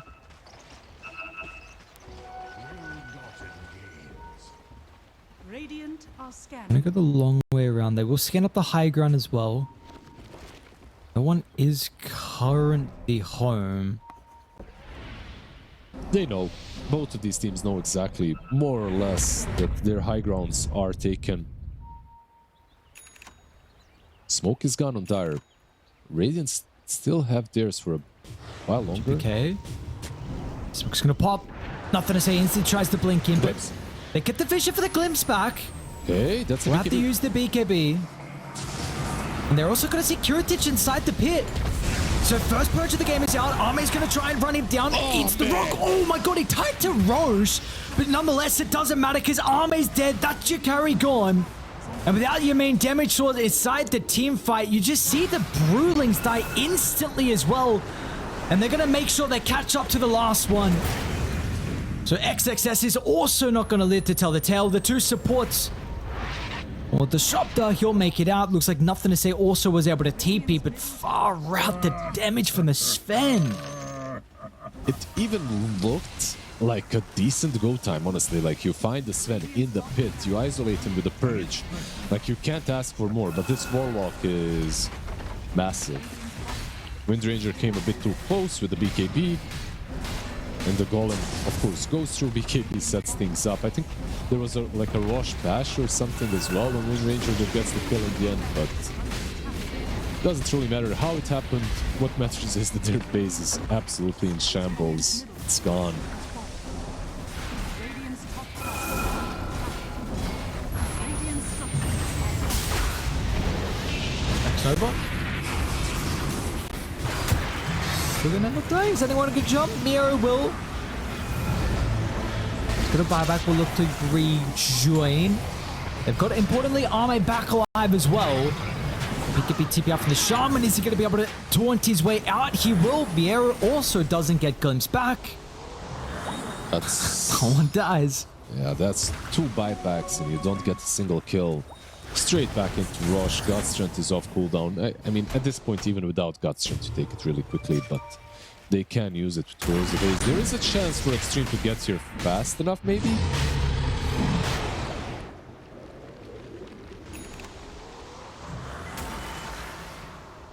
Okay, well, they are in the neighborhood. I have a pretty good ward, though, that's going to see that some heroes vanished under the smoke. Man, XXS is going to just blindly jump on the high ground. You'll push them away. Do they do Roche now during this time? You gotta do something. No way, right? Yeah, you gotta do something. Are they gonna get it? Walker? GPK's gonna try and make some space here inside the pit. Arme activates the BKB. He's gonna be able to get the components. Has the refresher as well, so he can have a second round of the BKB with GPK. He's gonna be careful, no. Running up the high ground. Static Storm tries to protect me more. They need a way to keep Nothing to Say alive. He'll eat the cheese of the Lustic, but the cleave actually killed Arme. So Arme's Aegis is completely wasted. And they don't have the banishment as well. Refresher's going to be activated. Arme's fine. Second round of the BKB. They're cycling up Kiritich, who's maybe a little bit vulnerable now without the BKB. Continue to have a difficult time to locking onto the Wind Ranger, but it doesn't seem like it matters. It's just such an overwhelming net worth lead. There was a cute last fight attempt for them to try and steal Roche, but they didn't even get close to killing anyone. And man, Beppu. This was a very interesting game. 7 here in our game 3 decider. Who you got? To me, at least, it looks like maybe the lineup of Dire is easier to execute. I really like Slardar in the current meta. I like minus armor a lot. I think it's not undervalued. It's valued enough. But I feel like minus armor in a meta in which minute 20 is like game-breaking, where you have Rush to fight for, when you have Tormentor to fight for, is pretty big.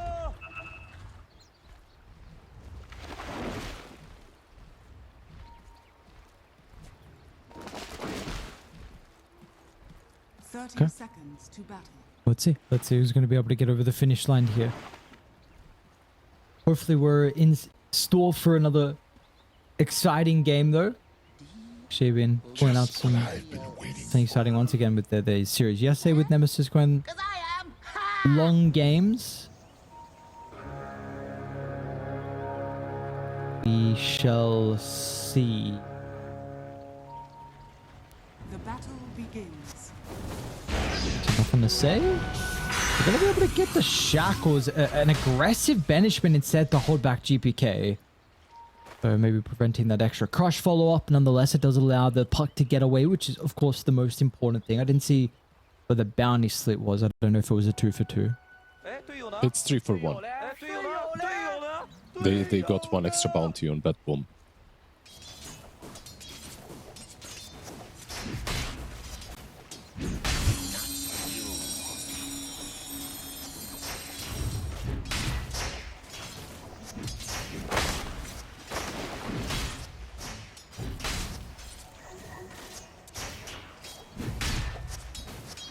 Terrorblade?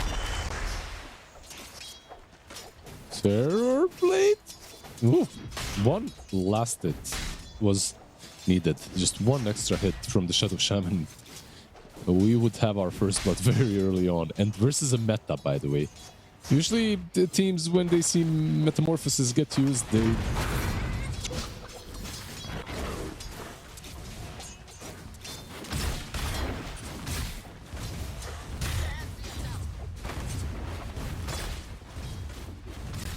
What happened to the Timber Hero as well? That's also another one that I'm a little bit surprised that we're not getting as frequently. It feels like it's definitely a bit more of a specialist. I mean, Mira is a level 30 Grandmaster, so he's very comfortable in the hero, but you know, some teams are prioritizing a little bit more than others.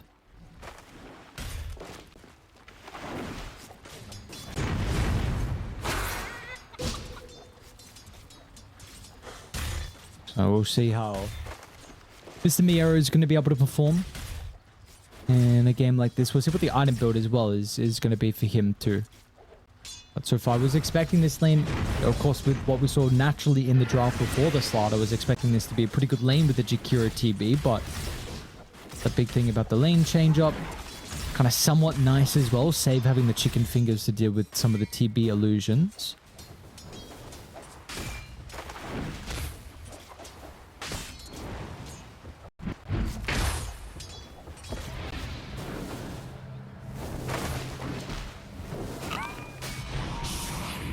Meanwhile, our other side lane, FY, once again onto the Shadow Demon, so we'll see how he's going to be able to perform. And overall, my eyes are on XXS and what he can do on the Primal base. I think this is a hero in particular. I mean, there's a lot of value this game with the break.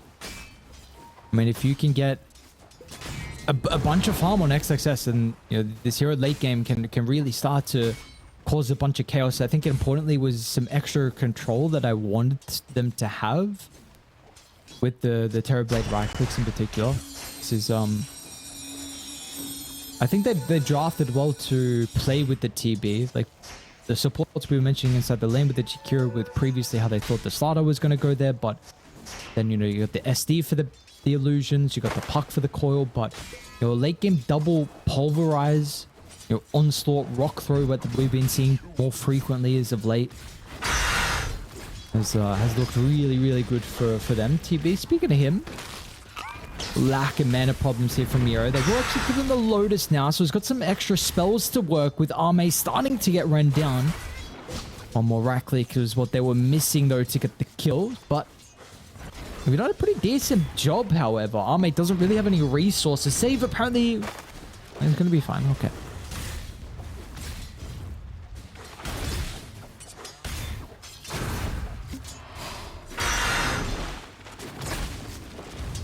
He is chilling. Meanwhile, I mean, you got to be super happy if you're GPK. It's got to be. He's got to be smiling considering how that previous game went, how the previous lane went in particular, right? You know, 7 minutes in, 7 last hits. It's up to 24 now, so. An even lane is a one all lane things now, good, right? Yes. Sorry, I was having technical difficulties here. I hope you had a fun time on your own covering the early parts. Good.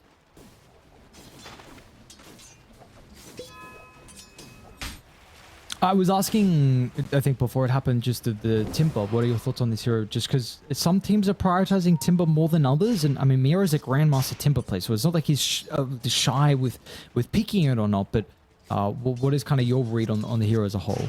I think it comes down to like what your general attitude towards the game is on other heroes. It's not like only the Timber, because it is a hero that perhaps doesn't bring you a lot of stuns, doesn't bring you a lot of other things from the lane. It pressures a lot, it gives a lot of damage, but no control, no utility.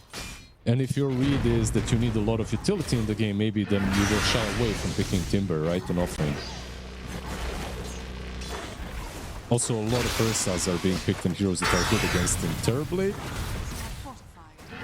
Yeah, maybe we saw previously how close they were to getting the kill. Looks like this time, once again, Arme's just going to survive on a slither of health. So they are showcasing that this is going to change pretty shortly here, maybe with an extra level or a rotation, but it's actually going to be Xtreme that bring a +1 first down to bottom. FY wants to try and TP down. This is a very difficult kill. Although Miara doesn't have any points in the Tipper chain, however, so maybe it makes it a bit more easier. He's going to look to TP out. That's not a bad read from Miara. Well done. Puck, mid lane. Okay, nothing to say. Getting dived as well with a defensive coil, but they've linked him up with the bonds. It's actually going to be Kateomi along with Betboom, and Miara tips him. He tips FY. He's like, what are you doing down bottom, brother? What about your mid lane? Your mid lane is dying, bro. Yeah. I mean, he does zone the Timber out. They have Carti and they have Terrorblade meta up, so maybe they can even take down the tier 1 tower and pressure the shrine. Probably not going to happen, right? Probably Timber can defend this.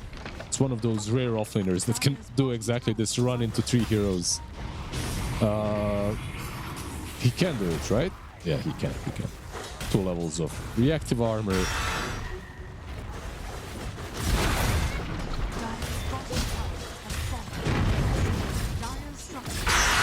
It's pure chaos down bottom, by the way. Slardar and Warlock are trying to snatch the top shrine as well.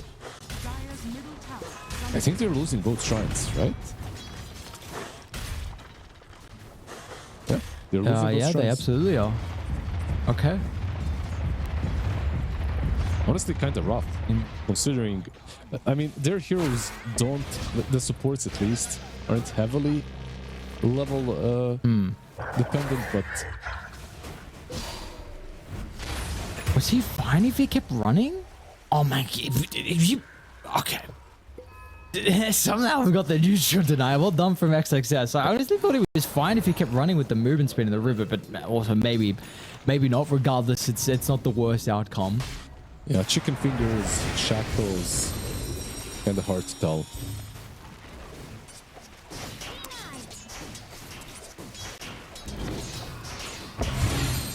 With Fatal Bonds and Shadow Word are so annoying for a Puck. Like, he's taking so much damage from this. Any sort of a dot basically on Puck is always annoying. The hero doesn't really deal all too well with them. It is low stat gain and what, like sub 1000 HP at this point.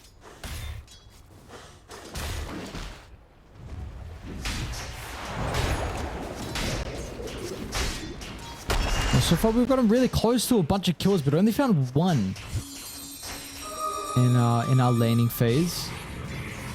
Looks like bottom is a potential opportunity for another. This time they're gonna have the coil, which makes it far easier. So they are starting to move down on Dire. They're replicating what XG just did. Radiant are scanning. He slips a bit too far forward. Hang on a second now, Armate. They're gonna have the damage to be able to secure the kill. Absolutely they are. No questions about that. He was a bit greedy. Like, he went for another wave. Maybe he could have fell back, farmed the ancient camp with the meta, but okay. He probably also expects Slardar to be farming his blink. Nice rotation by GPK, being a little bit more active on this mid lane Slardar, as you like to be, of course. That's a perfect sequence as well here for a Warlock. You find a kill with the Golem, able to turn that into a bunch of tower damage and more than likely and even objective as well. So what I was saying was a game where we weren't getting a whole lot of kills kind of changes pretty quickly with the past sequence. Yeah, the hero probably that is on paper struggling the most is the Timber, but I think it might be the Primal instead. He's forced to creep skip, he's creep skipping, he's finding farm, he's got the quick phase boots into a blink. But what I mean by this is that a Timber that is struggling usually struggles a bit harder. You know, it's usually like a completely shut down hero in the lane. Right now he's level 7, he's got his levels, he can farm the stacks. It's for Miro, this isn't like a pretty bad start. It's definitely manageable.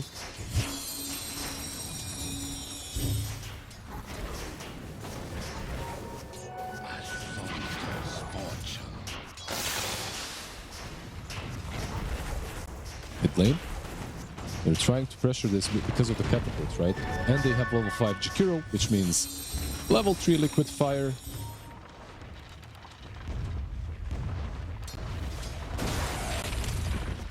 Not really gonna be able to do a whole lot with it. I was setting it up like a grand big push, but only one liquid fire usage and that's it. I was surprised they didn't go do more because they know that Warlock Golem has been used. Not really a lot that they can do on the other side to punish it without the Golem, without the blink on Slardar.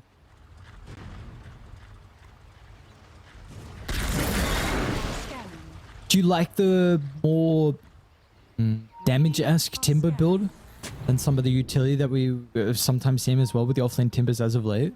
No, I love it.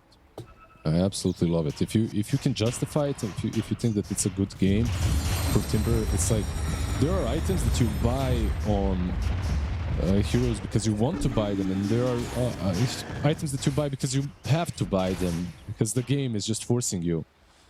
If you always like buying items that are just naturally good on the hero, right? And this kind of a build with Kaya, it's always been the one that buffs up Timber the most.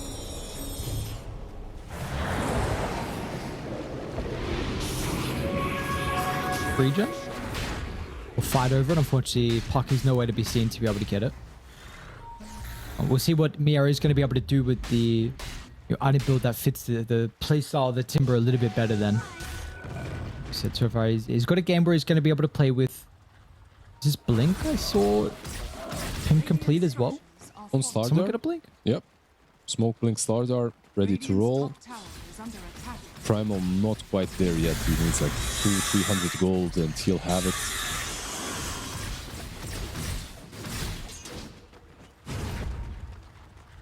See if they are going to run into XXS over the far left side of the map.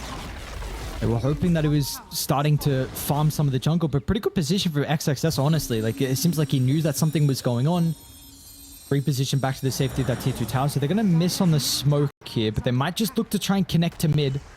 Golem is up if they want to force it from Katsuomi, where they can just use this with Serpent Wards as well. It's pretty difficult for Xtreme to defend unless they want to bring FY in. They'll go for the kill instead. That's some hate. So yeah, absolutely. But, you know, again, this is the nice thing about the Warlock. We just see, like, the transition of playstyle from this hero over the last...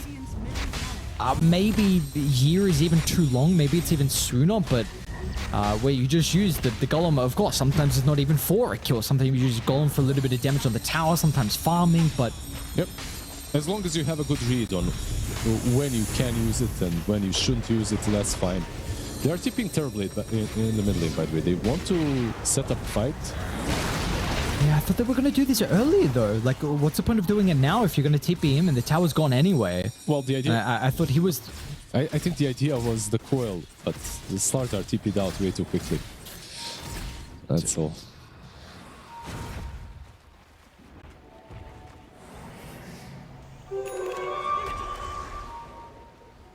Another objective for the boys on Bedroom. Very nicely done. And actually, they're going to try and smoke themselves as well. So we'll see where they want to try and position the map. You do have XXS that's actually starting to link towards mid. Even Arme's stuck around as well. So they're trying to threaten with their own push. Dire's middle tower is under attack. Dire's middle tower has fallen. Save. Invis. What a good time to be an Invis Shadow Shaman, isn't it? Yep. It's perfectly done. Well done, save. Got a blink on Kiritich as well. He's super farm. 1700 advantage over his counterpart in Arme's TB. Yeah, every time I click on Kiritich, she's in dragon form. Like, literally not leaving it. Another quick blink, this time by XXS. Manages to get away. He's still farming up. Level 12. Yeah. He's doing all right. Getting towards his BKB. He is, his team is losing map control. Partly because of this playstyle of the Primal, which is literally only farming oriented. But the moment he has a BKB, they could start making some plays on the map. This is pretty important though, right, for XG, because I feel like you discussed yesterday, you feel like Primal is a hero that really doesn't do a whole lot if he's playing from behind, so... It depends on the game as well. It truly depends on what you're playing against. And like when you look at this game, even when you're up front, like if you have like a very good time and good farm, you're still playing into so many stuns that Polarize is maybe a little bit difficult to use, even with the BKB, because of the Golem, right, on the other side. As long as they save the Golem, Polarize might not be that impactful initially. But of course, there's more than just the polarized Primal Beast. Yeah, but I think as the game goes on, the Primal, like some of the value that we can see from him, like we'll see if he has to go Shivas because the armor to protect him versus the DK and the Slaughter, but really the Scepter is like the one I'm looking at on how early he wants to buy it in a game like this, where, I mean, you have 3 heroes that you can break, of course 2 are better than the DK Timber over the Slaughter.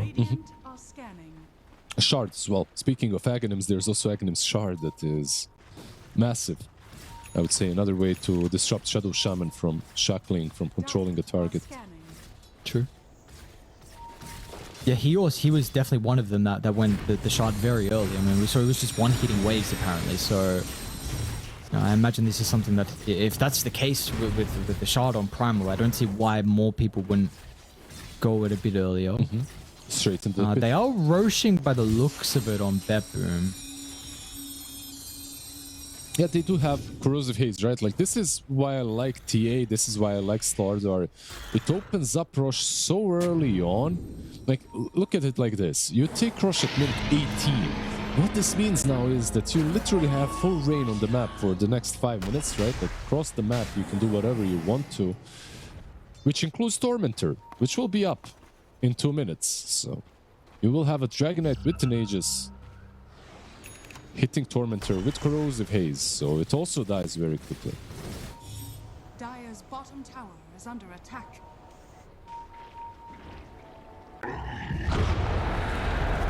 How did the timings look in a game like this for Arme as well? Because, like, I know you're mentioning that the Terrorblades, you're very weak at this moment, you know, in the current meta, and you're with the nerfs we've seen from this hero, but there is a lot of value with the reason why they picked him in the core matchups with the Slider and the DK in particular. I feel like Shaman, you don't care as well because the illusions just kill him if he's shackled. So when is Arme truly going to be a big threat in this game?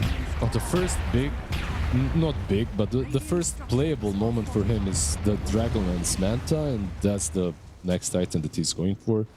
So Manta D-Lance and you can take a fight, but you're not super strong with it. It depends on what he buys next. It's like a Pike, Skadi or whatever, but every item that you do get, you become a...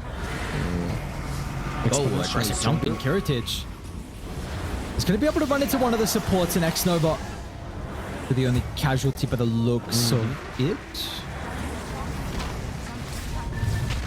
They couldn't counter that. 50 gold away on the BKB, by the way, on the Primal Beast, so he truly did not want to counterplay this push.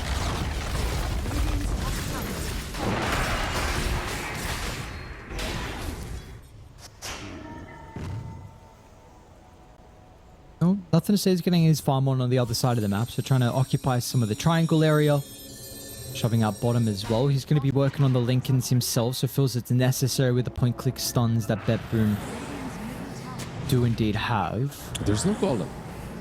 Maybe because of that they can contest Tormentor, by the way. And I feel like that's exactly what they will do. They're moving towards top. No Warlock Golem, even though you're playing into Aegis. This could be the right approach. There's no Timber as well. He's kind of far. He needs to go straight into the Twin Gate, I believe. Or they're not going to even take the Tormentor. It seems like they will not.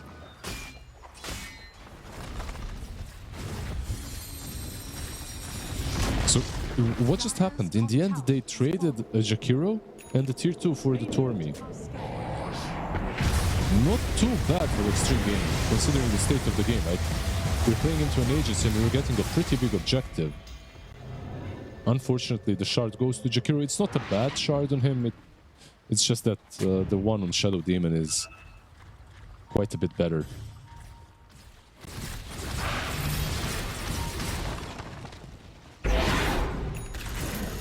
So you're going to be pretty happy with that sequence then for XG.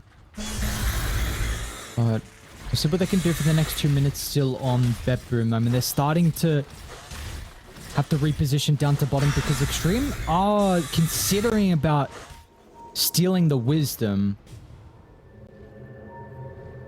Be careful, and looks like, yeah, they will. X-Nova's going to TP out, nothing to say, won't continue on forward as well. So we'll see if they're quick enough to get mid and top shoved, because Dire are going to stay down bottom, considering this is their next objective as well with the tier 2 tower.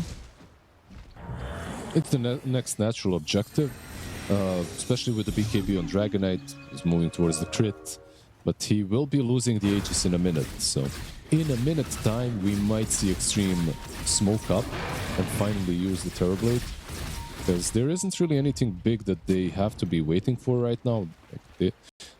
They should be on paper kind of active. Primal Beast has a Blink BKB. His next item is Refresher, and that's a long way away.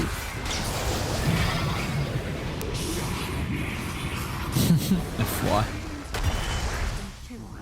Oh, I mean, feeding the courier, like, what are we doing? Radiant's bottom tower. Sometimes we forget. Couriers have a mind of their own. I'm a firm believer that some sort of AI infiltrated our couriers. That's the excuse you make, huh? It's not an So you're a excuse. Corey feeder yourself. No, just you wait. A couple extra years and Couriers take over. X-Nova. Survived the full part of the force. Meanwhile, XXS going to try and jump in as well with the BKB. They want to deal with the Shaman. So they got the Q to save. It'll take a little bit of time. XXS doesn't actually get away, though. They've got the Rock to stop the onslaught. And with the BKB, it's gone. Really nicely done. Cat to Omi holding the Golem. And also on the other side, I mean, Kiritich was able to kill, nothing to say. A full solo kill, but it looks like a little bit of damage was dealt previously from the slider. But yeah, I mean, a couple of right clicks was all they needed. Maybe it was even hazed up still as well. So 2 for 1 in the end. Yeah, 2 for 1, losing the tier 2. And I'm just struggling to see the impact from the Primal Beast right now. Okay, I'm truly struggling. And I don't know what he can adjust to make this game playable for him. Like, he's 1-2-0. They have only 2 kills. So he's been a part of 50% of their kills, sure. But the thing is, like, once the way this game feels to me right now, one side has an offlaner and the other does not. And it doesn't even matter that the networks are kind of same. More or less, right? Like, it's 1-2k at this point. Not really a big difference between Miero and XXS. But it's just that the Primal Beast is just unable to accomplish a whole lot versus all the stuns versus Warlock Golem.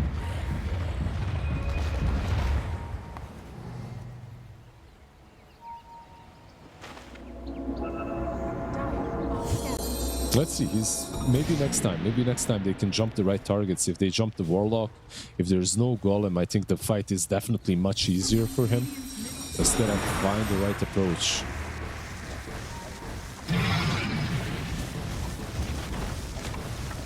They're going to be forced to potentially try and take a fight maybe earlier than they were hoping for, with Kiritich beating onto the T2 tower, which is going to go down before they set up.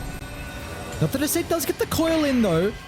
Kiritich will force out the BK, may just be able to fly himself away. So with the T2 tower will be left standing, but you activated meta. Can they catch Primal? They can. Save. They get jumped. So it's 1 kill, but again, you do use meta for it. I mean, Kiritich has the BKB, so they're going to back up on the map. There's no real objectives at the moment that we're going to lose during this time.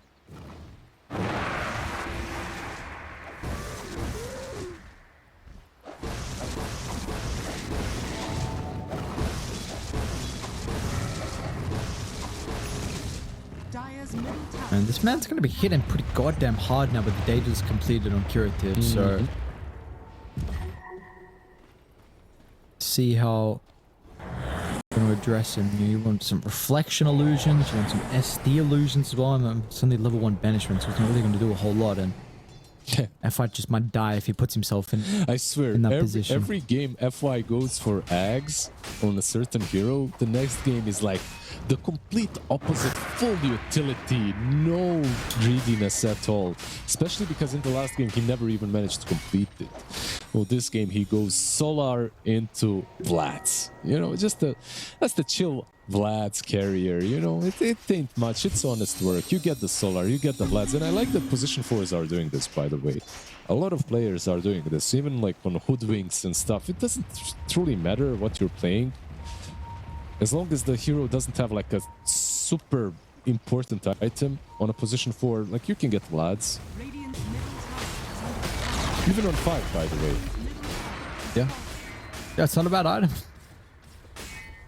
Or it's quite nice. Should someone like the TB themselves, we've got to keep in mind, they have their own amplification with the Slaughter. What's the Puck got? Puck is working for Shivas, by the way, towards the Shivas at least. Okay. They both had it queued up, Primal and the Puck, but right now it's just the Puck buying it, and Primal has just a bunch of items queued up, so not sure if it's going to be a Refresher, it's going to be a Lotus, Lincoln's. He's switching his mind quite a lot.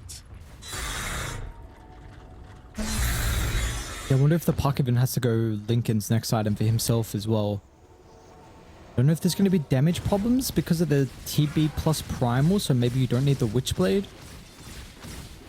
But it might hurt your scaling though if you don't go for it. He's got a queued up. Parasma, you mean? He's got the Witchblade already, right? Parasma, I'm sorry. Yeah, I meant Parasma. Yeah. He's it's such a nice item, and they do have a lot of damage, but it's mostly physical, right? Getting some extra magical damage from Puck and him being able to scale would also mean a lot for them. There's a lot of high armor heroes on the other side, so I like his build. I like the Shivas versus like bulky boys, Timber, DK, even Slardar. It's pretty damn good. Slardar is very close to Aghanims, by the way, but they are smoking up regardless. What are they going to find in this mid lane? Nothing to say. He's got a pretty nice position up with the high gun. They won't force the issue. And if Betboom did go though, Ahmed was going to be a little bit too far away from the team in that first point of contact.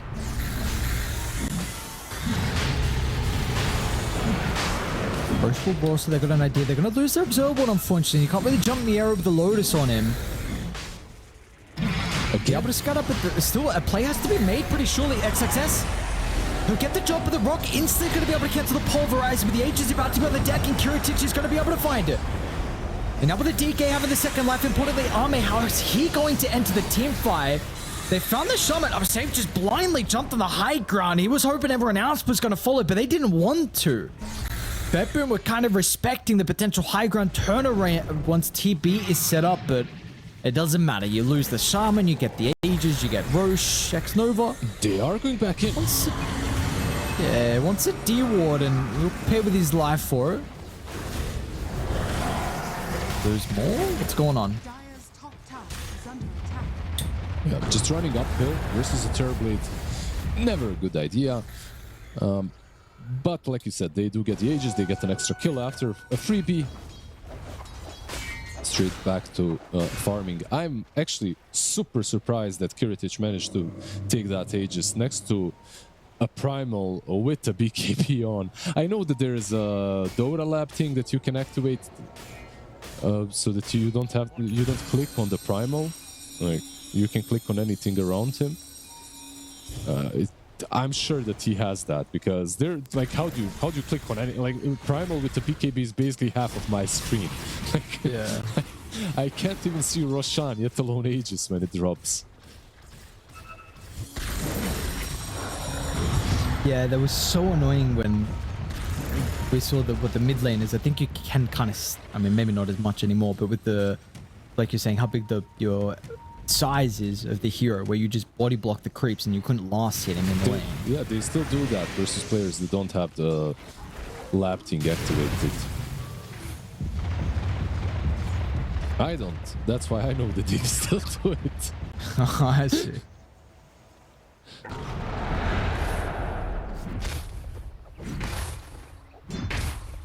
Yeah, well, goddamn Primal.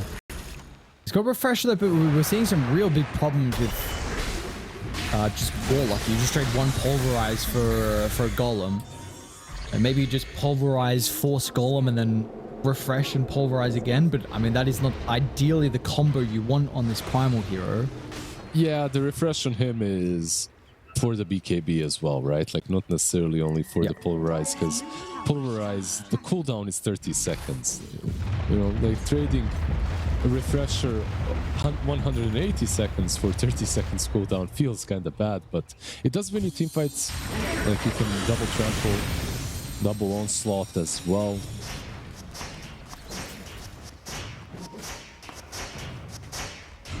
It's a Double rock throw.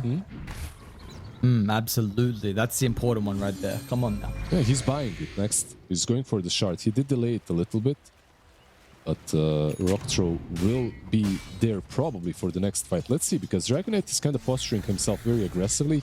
I think that that's almost the full butterfly or swift blink completed on him.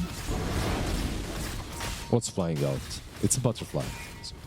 It's kind of big. Dude, like, this is a very farm DK.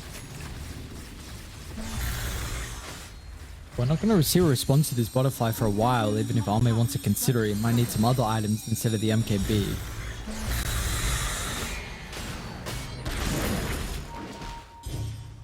Cool Gleipnir build, by the way, on Timber. Some extra catch on him. He will have it very soon in like 200 goals. You have an extra way of keeping them controlled. It's not like they lacked control, but it's nice. Also the AoE, of course, on the Timber. Too bad. Yeah.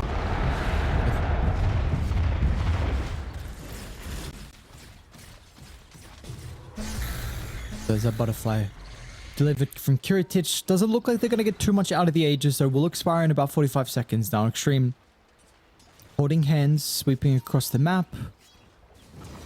And Kiritic is commanding his forces down to bottom. Wherever the DK goes, everyone apparently is following.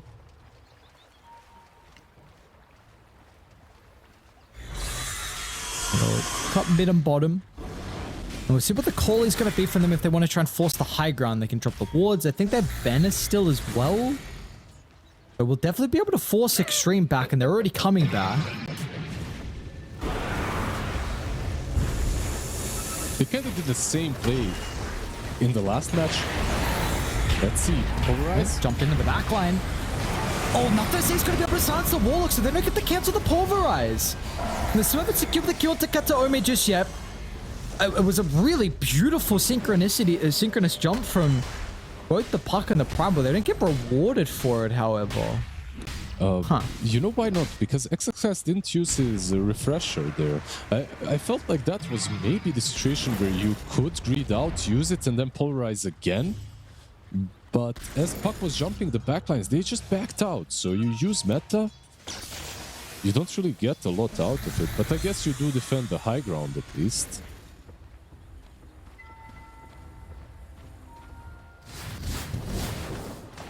Yeah, I wonder, would you go again if you're Bet Boom? I mean, what if Dragon Forms will cool down, Serpent Wards, maybe BKB as well, so you might wait. Maybe you can't get too much out of the meta cooldown.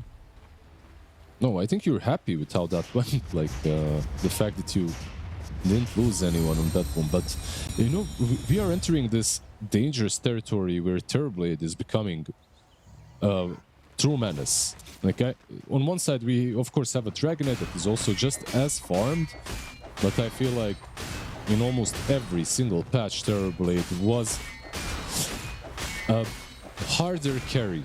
You know, at this point of the game where he's almost fully 6-slotted, he does have Falcon Blade and Power Treads, of course, still in his inventory, but he's about to complete Butterfly as well.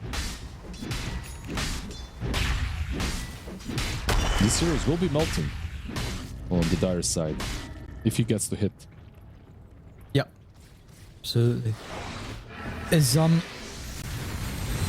What's XXS got queued up? What's he working on right now in the Primal? He's gonna go Lincoln's. Lincoln's in a plate mill. So maybe a Lotus, maybe a Lincoln's. We'll see what he goes for. Do you not value Scepter this game? It's not bad. I think Scepter is also pretty good, but yeah, he's not buying it for now. A potential clash around the mid lane. The power rune up in a couple of seconds here.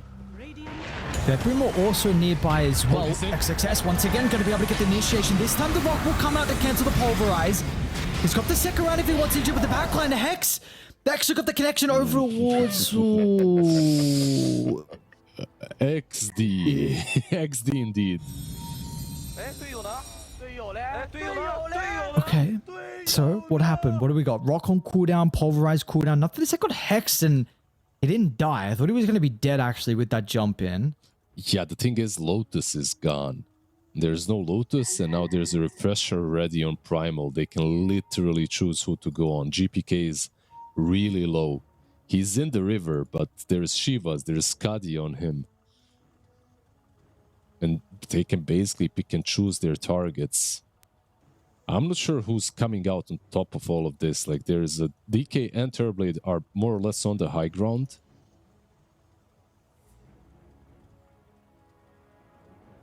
The one that's looking the closest to death is definitely the Slardar, right? No BKB on him. He's looking like he's in the biggest problem right now, at least. Puck has... Yeah, what do you do? Yeah. Mm-hmm. I was going to say, do you onslaught through GPK? Just quickly stun him up, the TB, maybe illusions kill him, and then you use the refresher on everyone else? Well, that's a good thing about this pause. You have time to decide what to do. I think onslaughting him is maybe an issue, but because Terrorblade is a bit far. Do you really want to risk it? I mean, he's probably going to onslaught and then use the refresher, but just refresher into pulverize is probably the easier way to play it. Does he have buyback on Slardar? He does. 30 gold, by the way. That's the surplus. Like, he's got 30 extra gold, and he can buy back and rejoin this fight because he's a Slardar. There's a tier 2 mid. He's going to be here in a couple of seconds if they kill him. But does this longer fight favor them, actually? Because you're playing in the river as well. It's not the best opportunity for, like, Miero to be able to spellcast. I mean, Warlock's already done his job. Shaman in a fight like this isn't really going to be able to do a whole lot as well. It depends on Shaman. Like, one Hex, one Shackles. Like, it can change the course of the fight. Like, I would say that this is a very even fight. There's a 7k advantage of net worth on one side, but the fight feels very even to me. The silence is on Warlock, preventing him for now from basically using anything, but it's only Slardar that's in a bit of a problem. Basically because of Primal and his super fast blink. He blinked through the Gleipnir, by the way. As Gleipnir was flying to him, he BKBs and blinks up front. That was like some superhuman instincts and reaction time.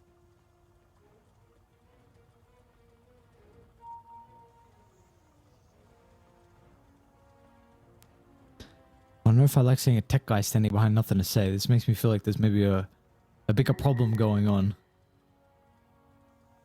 Yeah, that problem is the Dragonite. That's the big problem. He's got Satanic. He's still got BKB as well. I don't think you want to reconnect and fight this guy, but you might have to. He's got Butterfly on DK, but Terrorblade has serrated shift, so he's got a little bit of True Strike to work with. Let's see. See how we get ourselves back on the way here. So questions what XXS is going to be able to do with the refresher, and if GPK is actually going to be able to live. So we did try with the onslaught, but there comes the pulverize. They'll get the kill with the TB illusions. Meanwhile, Kiritich now a little bit vulnerable as well. Turns with the Dragon Tail. Hex is going to enable him. Nicely done from FY though, but the save for the last second. XXS actually going to be able to get away. So they'll keep their offlaner alive. Gleipnir from Miero holds back the others on the push on forward. And it's just GPK that dies. Roche is a super quick spawn as well. It's up. No buyback on GPK, by the way, so we have kinda predicted that only he dies. The thing is, though, this Puck is wreaking havoc in the backlines. Like, they need to catch him. It's on save, really, to do what he was doing in the last game. Get some shackles, some hexes off on the Puck before the Lincolns, before the BKBs.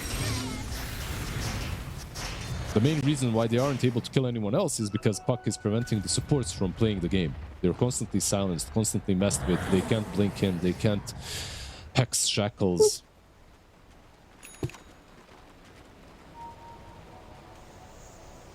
And he's playing his role very well. In a pretty difficult game as well, considering the heroes that he's going up against. It feels it's necessary for a BKB, which will very much help. He had the Lincolns queued up, but now he switches for BKB, and I like this a bit more. Like, even some random corrosive haze or whatever breaking the Lincolns could be a problem.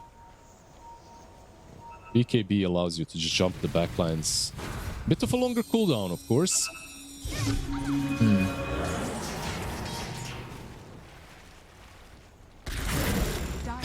It is. And it looks like either side once again back towards this Roche area. We have also some people farming at the outskirts.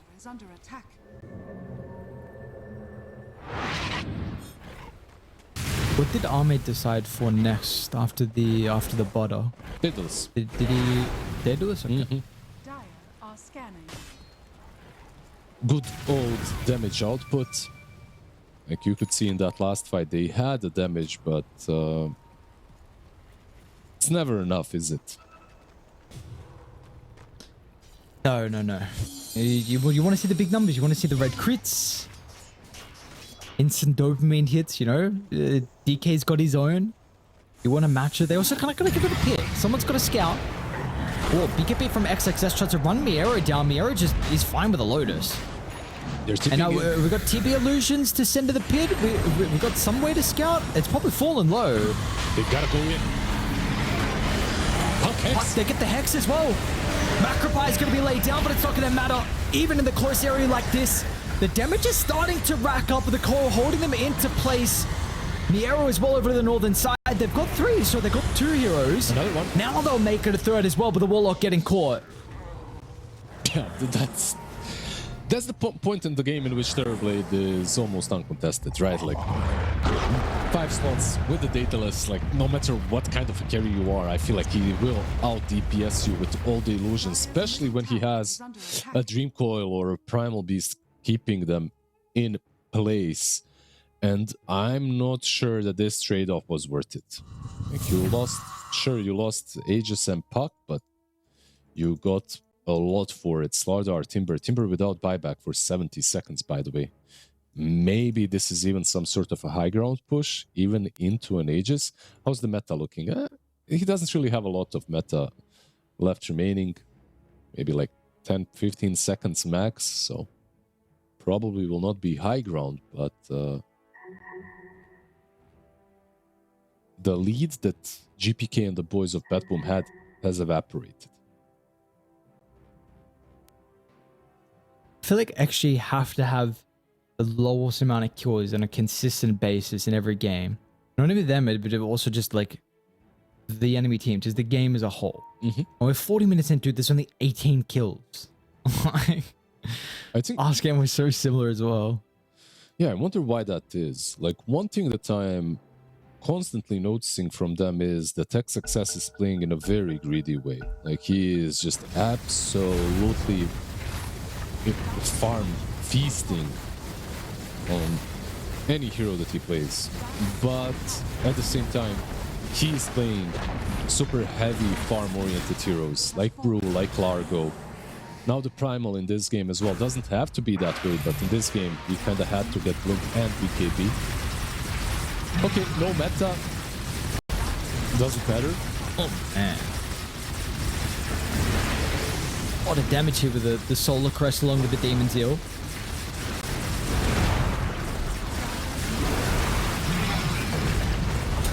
Jesus, dude, this build is so fast. Look, he's in.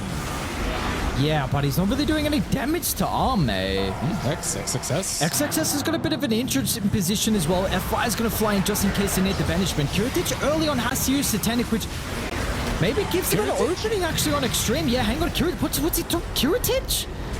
I mean, just gives away the Ages. Can they kill him again? Probably won't, right? Yeah, he had no golem. I feel like maybe that was even an opportunity to go for. Well, they will go. They will go. They just wanted to smoke up. The other dragon forms on cooldown as well, so they're going to get the double jump in as well with the Ice Path into the Pulverize. No rock to be able to cancel because look at the backline. Shadow Shaman controlled from nothing to say. But the puck is just making so much space, and yeah, that might just be game. That's game. It looks that way at least. Terrorblade won't go for Throne just yet. There are still 4 heroes to go through Terrorblade. Oh, it's a big initiation as well towards Arme. Arme's going to get forced out of the low ground. Now XXS once again. Another round of the Pulverizer without the rock. We're just seeing how much value this Dino has inside the team fight. He is causing too much chaos, and that will cause them to tap out of our game 3. 23 kills all up we had in 41 minutes. And Xtreme, they're going to be the ones to end the day here 2-1. A big victory in the end. And the TB, a hero that we don't get often just